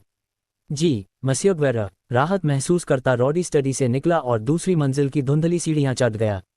लेकिन चलते हुए उसे ठंडक ने जकड़ लिया और वह कांप उठा। चारों ओर का अंधेरा गहरा हो गया और धुंधली रोशनी में उसकी परछाई के पीछे से कुछ उभरा। मदद के लिए चीखने की कोशिश में भय से जकड़ा रॉडी हमेशा के लिए आवाज खो बैठा। उधर लूमियन सीधे फ्लाइंग बर्ड नहीं लौटा। ठंडी होती रात के नीचे वह उस सड़क की ओर टहलता गया जिससे वह थोड़ी देर पहले गुजरा था। वहां एक साधारण कैथेड्रल खड़ा था, द फूल्स कैथेड्रल। पहले ही बेल टावर पर द फूल का सेक्रेड एम्बलम देख लेने के कारण लूमियन ने लौटते समय प्रार्थना करने का निश्चय किया था। जैसा कि उम्मीद थी, समुद्र में मिस्टर फूल का विश्वास काफी फैला हुआ लगता है। पोर्ट फरिम इंटीज की कॉलोनी होने के कारण कई कैथीड्रल्स रखता है। लूमियन ने कैथेड्रल से आती गर्म रोशनी को देखा, अपनी सुनहरी टोपी उतारी और अंदर गया। अंदर उसने लगभग 20 से 30 लोगों को देखा, ज्यादातर बेघर, जो चौड़े हॉल के किनारे आराम कर रहे थे। कुछ के पास फटे कंबल थे, कुछ सिर्फ कपड़ों पर निर्भर थे। फॉक्सी आर्किपेलागो इस मौसम में इन भिखारियों को बर्फ की मूर्तियां नहीं बनाएगा, लेकिन बारिश कभी भी बरस सकती थी। शरण पाना उनके लिए सौभाग्य था और द फूल का कैथेड्रल उन्हें सहारा देता था। अपने आवारा दिनों में, जब बेरहम मौसम या भूख ने तोड़ दिया था, मैं दोनों चर्चेस के कैथीड्रल्स में किस्मत आजमाता था। अगर बिशप या पादरे अच्छा निकलता तो खाना और रात गुजारने की जगह मिल जाती, लेकिन सुबह होते ही गायब होना पड़ता था, नहीं तो उन सड़े रिलीफ सेंटर्स में पहुंचा दिया जाता। लूमियन ने याद किया, बैठा और प्रार्थना करने लगा। रात में द फूल का कैथेड्रल खामोशी ओढ़े रहता था। कभी कभार लोग आते, बुदबुदाकर प्रार्थना करते और चले जाते। कुछ व्यापारी कपड़ों में थे, कुछ सेल जैसे दिखते थे और कुछ से हल्की पायरेट सी गंध आती थी, लेकिन कोई शांति भंग नहीं करता था। लूमियन को नहीं पता था कि क्या मांगे। अटर्नल ब्लेजिंग सन के कैथेड्रल में वह बस शास्त्र की पंक्तियां मन में दोहराता, इच्छाएं सिक्कों की तरह उछाल देता और दुआ करता कि शायद पूरी हो जाएं। अब वह जानता था कि ऐसे अनुष्ठान व्यर्थ हैं और उसकी इच्छाएं भी कम थीं। सबसे अहम बात यह थी कि उसने द फूल के उपदेश बस कुछ बार ही सुने थे। बाइबल से उसे 8 एंजल्स और मिस्टर फूल की अथॉरिटी के अलावा ज्यादा कुछ याद नहीं था। लेकिन क्या अब इसका कोई मतलब था? ट्रियर से निकलकर पोर्ट फरिम पहुंचने तक की यात्रा को याद करते हुए लूमियन का मन धीरे धीरे शांति में ढल गया। मिस्टर फूल, मुझे आशीर्वाद दें, सारी आपदाएं सुलझ जाएं और फिर से जीवित हो जाए। लगभग 15 मिनट बाद लूमियन ने अपनी प्रार्थना एक साधारण इच्छा के साथ पूरी की। जैसे ही वह उठा, दूर से एक गड़गड़ाहट सुनाई दी। कैथेड्रल की खिड़कियां कांप उठीं और इमारत चरमराने लगी। लूमियन ने भौं उठाए। सहमे हुए भिखारियों के बीच से वह दरवाजे तक गया और आवाज की दिशा में देखा।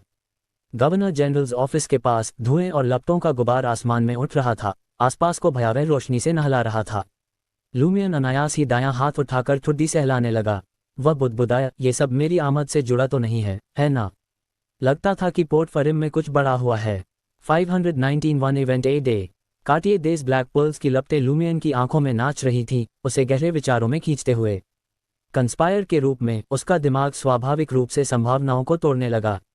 रेजिस्टेंस और सिविल इंडिपेंडेंस फैक्शंस को तुरंत खारिज किया जा सकता था। इस आर्किपेलागो में उनकी कोई मौजूदगी नहीं थी, जो इंटीज की पहली दूर दराज कॉलोनी थी। धार्मिक और सांस्कृतिक जेनोसाइड और लगातार सरकारों द्वारा चलाए गए एसिमिलेशन प्रयासों ने इसे लगभग इंटीज का ओवरसीज प्रोविंस बना दिया था, ढीले कानून और कमजोर सुरक्षा के साथ।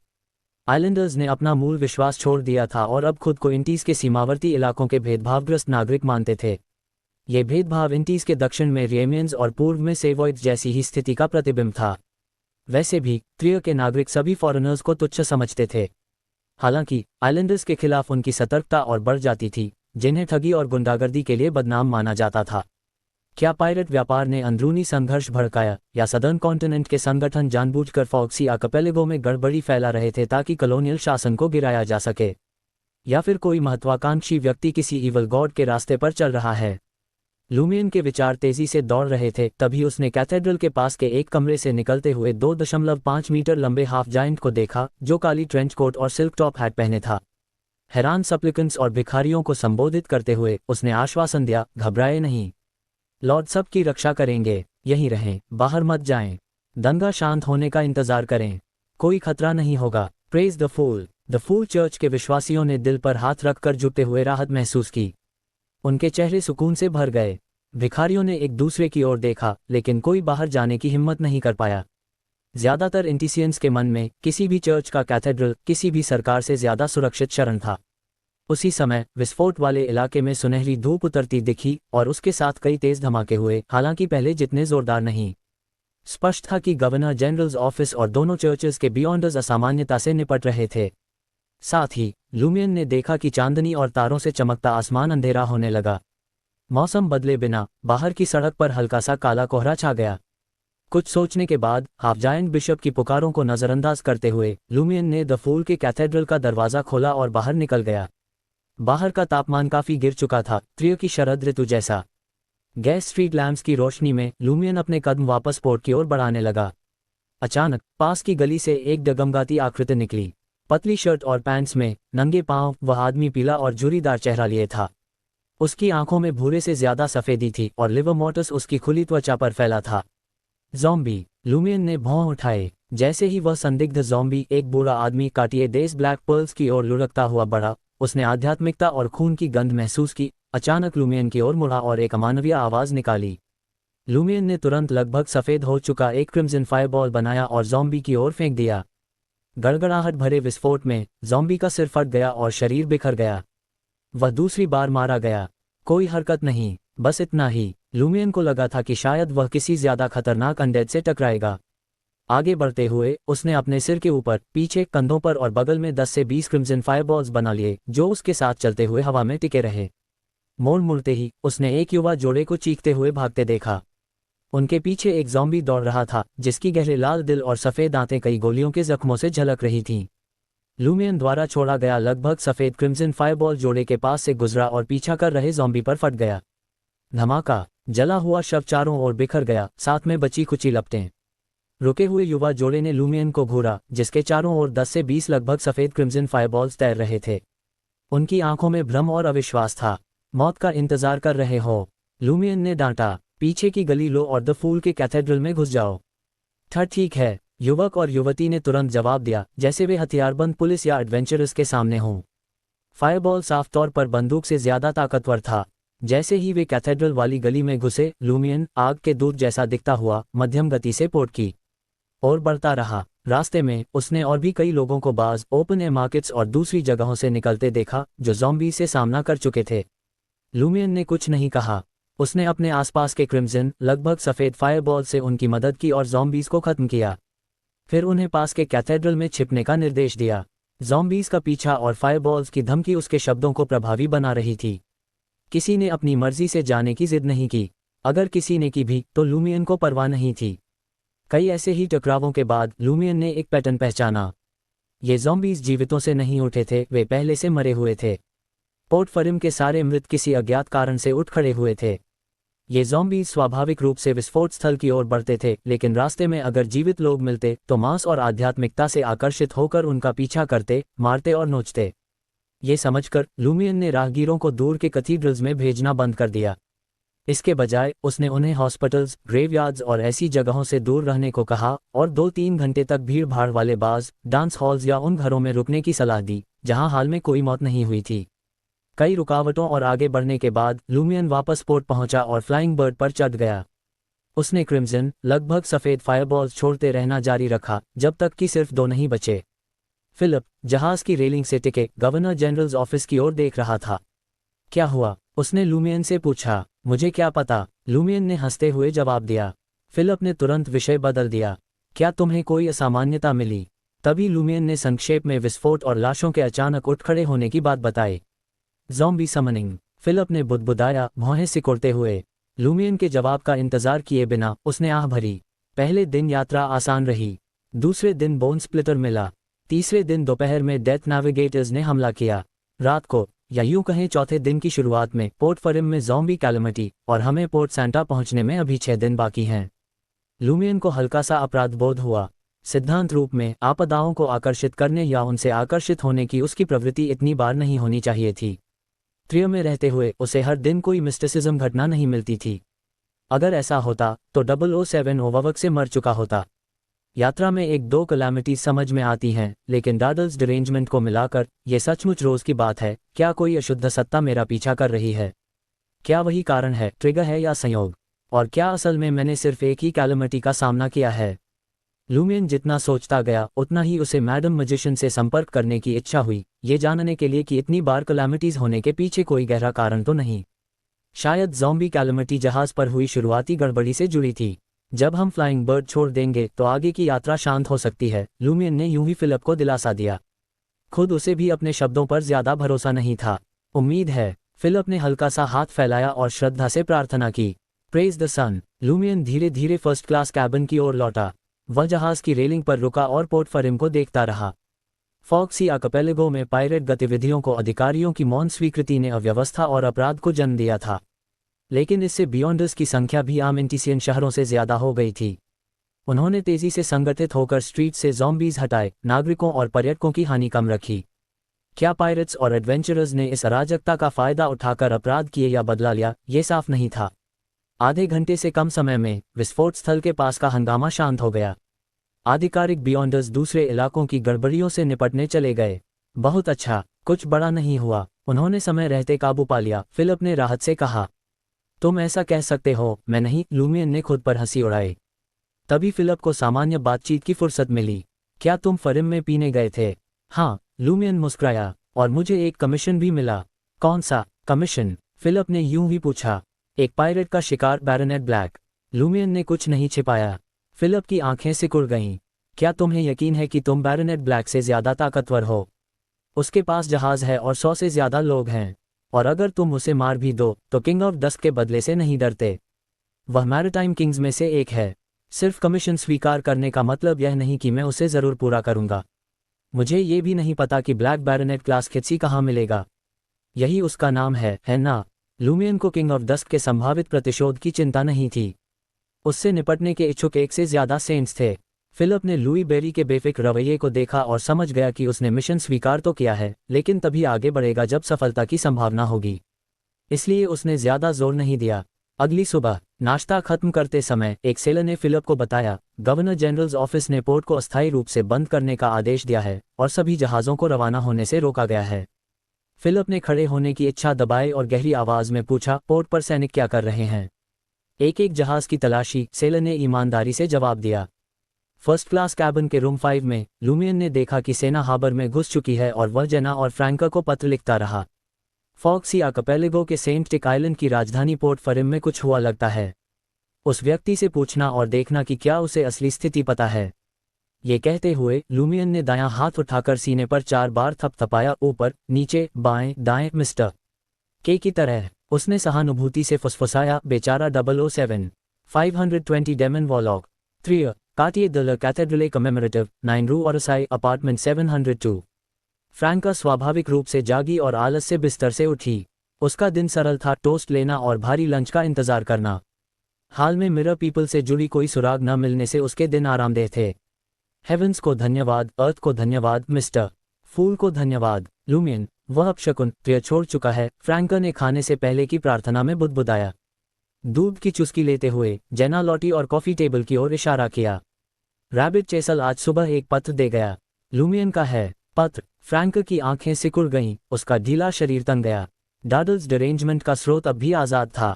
इस बार क्या हुआ? उसने फॉक्सी आर्किपेलागो की राजधानी की एक घटना का जिक्र किया है। वह जानकारी जुटाना चाहता है और उम्मीद करता है कि तुम अपने सरकारी संपर्क से पूछ सको। मैंने तुम्हें जगाया नहीं, क्योंकि तुम उससे रात में ही संपर्क करती हो, इसलिए मैंने तुरंत पत्र पढ़ लिया। लगता है तुम सिर्फ रात में ही पूछताछ कर सकती हो, जेना ने संक्षेप में बताया। कितनी समझदार। लूमियन, वह बदमाश तो जरूर दरवाजा पीटकर मुझे जगा देता। फ्रैंकर, जिसने लूमियन की परेशान करने वाली जगाने की आदतें झेली थीं, अनायास भावुक हो गई। वह हंसी। क्या पोर्ट फरिम में उसके पहुंचते ही कुछ हो गया? भले ही यह उससे जुड़ा न लगे, लेकिन फ्रैंकर पीछे झुकी और बोली, ये चलता फिरता मिस्टिसिज्म कैटास्ट्रोफी डिटेक्टर क्या मामला है? चूंकि मामला तत्काल नहीं था, उसने सोचा कि रात में टेलीग्राम ग्रुप में 007 से पूछ लेगी। आखिरकार वह त्रिय का ऑफिशियल बियॉन्डर था। फॉक्सी आर्किपेलागो की राजधानी की घटनाओं की उसे तुरंत जानकारी होना जरूरी नहीं था। अगर वह पूछताछ न करे तो शायद उसे पता भी न चले। इंस्टेंट मैसेजिंग पसंद करने वाली फ्रैंकर ने दूध की बोतल रखी और लूमियन को छेड़ता हुआ जवाब लिखा। अगर तुम्हें जानना है कि क्या हो रहा है तो खुद जांच करो। तुम्हें जैसे चलते फिरते मिस्टिसिज्म कैटास्ट्रोफी डिटेक्टर को सुराग या जानकारी की जरूरत नहीं। पोर्ट फरिम की गलियों में यूं ही टहलते रहो, क्या पता सीधे शामिल व्यक्ति से टकरा जाओ। अरे, पत्र व्यवहार को काम जैसा मत बनाओ, सिर्फ समस्याएं या मदद मांगने के लिए। क्या तुम समुद्र की दिलचस्प कहानियां और पायरेट्स की बाउंटीज के विवरण साझा नहीं कर सकते? हे, जब से तुम त्रिय से गए हो सब शांत है। मैं फिर से चैन से सो सकती हूँ। अपनी मीठी बदला भावना का मजा लो। लौटने की जल्दी नहीं। अगर मदद चाहिए तो बता देना। जेना ने देखा कि फ्रैंका खुशी खुशी लगभग 2 पन्ने भर रही थी। पोर्ट फरिम में फ्लाइंग बर्ड के फर्स्ट क्लास कैबिन के रूम 5 के अंदर लूमियन ने फ्रैंका का जवाब पढ़कर व्यंग्य से हंसी उड़ाई। 007 ने इसे लेकर कितनी शिकायतें की होंगी। वह मुझे बार बार होने वाली मिस्टिसिज्म कलैमिटीज का दोष दे रही है। पत्र मोड़कर उसने उसे लुडवक के मुंह के पास लाया। मिठाई खत्म कर चुका लड़का बोला, मैं श्रेडर नहीं हूँ। मुझे लगा तुम सब कुछ खाते हो। लूमियन ने बेपरवाही से जवाब दिया और पत्र जला दिया। खिड़की से आती समुद्री हवा में उसकी राख उड़ती देखता रहा। दोपहर के भोजन के थोड़ी देर बाद फिलिप ने दरवाजा खटखटाया। उसके साथ नीले सैन्य यूनिफॉर्म और सुनहरे धागों से सजे 4 सैनिक थे। अधिकारी लूमियन और बाकियों के पहचान पत्रों की प्रतियां लिए उनके चेहरों की काले सफ़ेद तस्वीरों से तुलना कर रहा था। तुम भी पोर्ट गाती से आए और कल रात ही पहुंचे? अधिकारी ने पूछा, फिलिप की विश्वसनीयता की पुष्टि के बाद। हाँ, मैंने इन्हें जहाज पर चढ़ते देखा। पिछले 2 दिनों में हमारी कई बार मुलाकात हुई, फिलिप ने जवाब दिया, समझदारी से यह उजागर किए बिना कि लूमियन और बाकियों की पहचान नकली थी। बहुत समझदारी, वरना तुम असली मुसीबत देखोगे। लूमियन ने मन में मजाक किया। अगर उसका भेष उजागर हो जाता तो वह लुगानो और लुडवक के साथ टेलीपोर्ट कर भाग जाना चुनता, न कि हंगामा कर एडवेंचरर लुई बेरी को दुनिया के सामने उजागर करना। गैमन स्पैरो के प्रति उसकी भक्ति बस पायरेट्स के शिकार तक सीमित थी। सच में लूमियन का इरादा कभी सच्चा एडवेंचरर बनने का नहीं था। समुद्र पर जाने का उसका मकसद बदला था। लूमियन और बाकियों की स्थिति की पुष्टि के बाद अधिकारी सैनिकों के साथ अगले कमरे में चला गया। फिलिप उसके साथ था। लूमियन ने देखा कि फ्लाइंग बर्ड की जांच गहन थी, लेकिन अत्यधिक कठोर नहीं। अधिकारी नियमों का पालन कर रहे थे, बिना अनावश्यक पूछताछ के।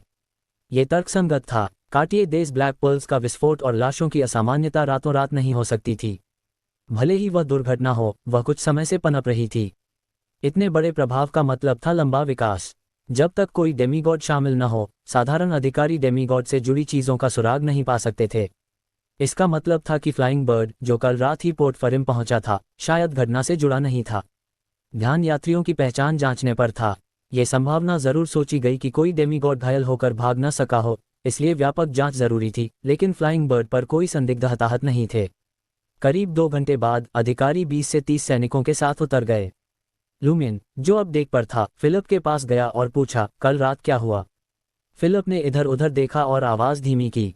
मैंने अपने एक पूर्व सहकर्मी से सुना कि वे डेमन वॉलॉक बर्मन की तलाश कर रहे हैं। बर्मन? लूमियन ने अनभिज्ञता जताई। कल रात उसने वांटेड पोस्टर्स का सिर्फ एक हिस्सा देखा था। उसका ध्यान मैरिटाइम किंग्स, पायरेट एडमिरल्स और बड़े पायरेट्स पर था। फिर वह बटना कॉम्ट के साथ पीने चला गया था। वह एक वांटेड एडवेंचरर है, फिलिप ने आह भरकर समझाया। फॉक्सी फ्लीट छोड़ने से पहले वह अभी भी सामान्य था। बाउंटी का पीछा करता, खजाने खोजता और अपनी पत्नी हेलन से मिला, जो एक फीमेल एडवेंचरर थी। बाद में एक हादसे में हेलन की मौत हो गई और बर्मन पागल हो गया। उसने अपनी पत्नी को जिंदा करने की ठानी और बहुत कुछ किया, अच्छा भी बुरा भी। उसने रेजरेक्शन रिचुअल की शर्तें पूरी करने के लिए 300 लोगों वाले एक कस्बे को निर्दयता से नष्ट कर दिया। उसने ईवल वॉलॉक्स की गैदरिंग्स आयोजित की, दूसरों की जिंदगियों, खासकर नवजातों का इस्तेमाल कर क्रूर विचक्राफ्ट से हेलन को वापस लाने की कोशिश की। इन घटनाओं से उसकी बाउंटी बोन स्प्लिटर बेजिल से भी ज्यादा हो गई, 600,000 वर्ल्ड ऑफ। अपनी पत्नी को जिंदा करने की चाह में वह निर्दयी डेमन वॉलॉक बन गया। लूमियन ने अनायास आह भरी। अगर मैडम मैजिशियन ने उसे उस वक्त न पाया होता, अगर मिस्टर फूल ने उम्मीद की एक किरण न दी होती, और अगर टैरो क्लब ने 2 ताकतवर साइकाइट्रिस्ट से इलाज न करवाया होता, तो क्या वह भी बर्मन जैसा बन जाता और डेमन वाला उपनाम ढोता? इसके अलावा बून पाथवे पर चलना उसकी प्रगति को तेज कर सकता था। टर्मीबोरोज की मदद से वह कुछ महीनों में सीक्वेंस 5 फेट अप्रोप्रिएटर बन सकता था। 300 लोगों वाले कस्बे का विनाश उसे सर्कल इनहैबिटेंट तक पहुंचा सकता था। 600,000 वर्ल्ड ऑर तो लगभग vice admiral black tide hall Sasson के बराबर है, जिसकी बाउंटी पायरेट एडमिरल्स में सबसे कम है, लूमियन ने तुलना की। वाइस एडमिरल ब्लैक टाइड हाल के वर्षों में उभरा एक बड़ा पायरेट था। उसकी बाउंटी 700,000 वर्ल्ड ऑर थी। फिलिप कुछ देर चुप रहा, फिर बोला, बर्मन शायद हॉल सैसन से कमजोर नहीं है, लेकिन उसके पास अपना फ्लीट नहीं है। वह हमेशा अकेला रहता है और कभी कभी उन ईवल वॉलॉक्स के साथ काम करता है। इससे वह अधिकारियों की घेराबंदी से बच निकलता है और उन कस्बों में घुस जाता है जहां उसके वांटेड पोस्टर्स लगे होते हैं। फिलिप के वर्णन से लूमियन ने समझा कि डेमन वॉलॉक बर्मन की क्षमताएं बहुत विविध थीं और वह डिस्गाइज में माहिर था। एक सच्चे वॉलॉक की शालीनता के साथ बर्मन ने मृतकों की शक्ति पर महारत को जोड़ा, चाहे वह रेजरेक्शन शोध से मिली हो या उसके मूल सीक्वेंस के उस विरोधाभासी वर्णन से जो कॉम्प्रहेंसिव और स्पेशलिटी स्किल्स दोनों था। पोर्ट की नाकेबंदी के कारण फ्लाइंग बर्ड फरिम में फंस गया, अपनी तय रवाना होने की तारीख से पीछे। शाम 4 बजे लुमियन के पास करने को कुछ नहीं था। अपनी नई सुनहरी तिनके की टोपी पहने वह जहाज से उतरा। अब यात्रियों और सेलर्स को आज़ादी से घूमने दिया जा रहा था। वह फिर पोर्ट फरिम में दाखिल हुआ। उसने सोचा कि कल रात के विस्फोट स्थल की जांच करे, शायद कुछ सुराग मिल जाएं। जो जगह तबाह हुई थी वह एक हॉस्पिटल था। उसका लगभग आधा हिस्सा ढह गया था। नीचे जमीन में जाती एक विशाल खाई दिख रही थी। बचे हुए ढांचों के बीच लाशें पड़ी थीं, ताज़ा खून और विस्फोट से जले इंसानी साए चारों ओर थे। पाबंदी हटते ही कई एडवेंचरर्स वहां उमड़ पड़े, जवाब ढूंढते हुए। लुमियन भीड़ में घुल गया, चुपचाप निरीक्षण करता हुआ। लुई, तुम भी यहाँ? अचानक लुमियन ने एक जानी पहचानी आवाज़ सुनी। वह बटना कॉम्प था, बड़ा रिवॉल्वर और शानदार रेपियर लिए, सलीके से सजा। वह तेज और शालीन लग रहा था। हाँ, लुमियन ने मुस्कराकर जवाब दिया। एक एडवेंचरर के तौर पर डेमन वॉलॉक का पीछा करने का ऐसा बड़ा मौका कैसे छोड़ दूं? हमारा असली मकसद इनाम के लिए सुराग जुटाना है, बटना ने मन में बुदबुदाया। लड़ाई के अवशेषों से सुराग ढूंढते हुए उसने यूं ही पूछा, क्या तुम कल रात उन उठी हुई लाशों से मिले थे? मिला था, डरावना जरूर था, लेकिन खास कुछ नहीं, लुमियन ने डींग मारी। बटना ने उसे देखा और अचानक मुस्कुराया। बा से निकलने के बाद तुम्हारे साथ कुछ अजीब हुआ, लुमियन ने लापरवाही से जवाब दिया। कुछ ठग मिले और मैं थोड़ी सी दौलत लेकर निकल आया। थोड़ी सी दौलत? बटना चौंक गया।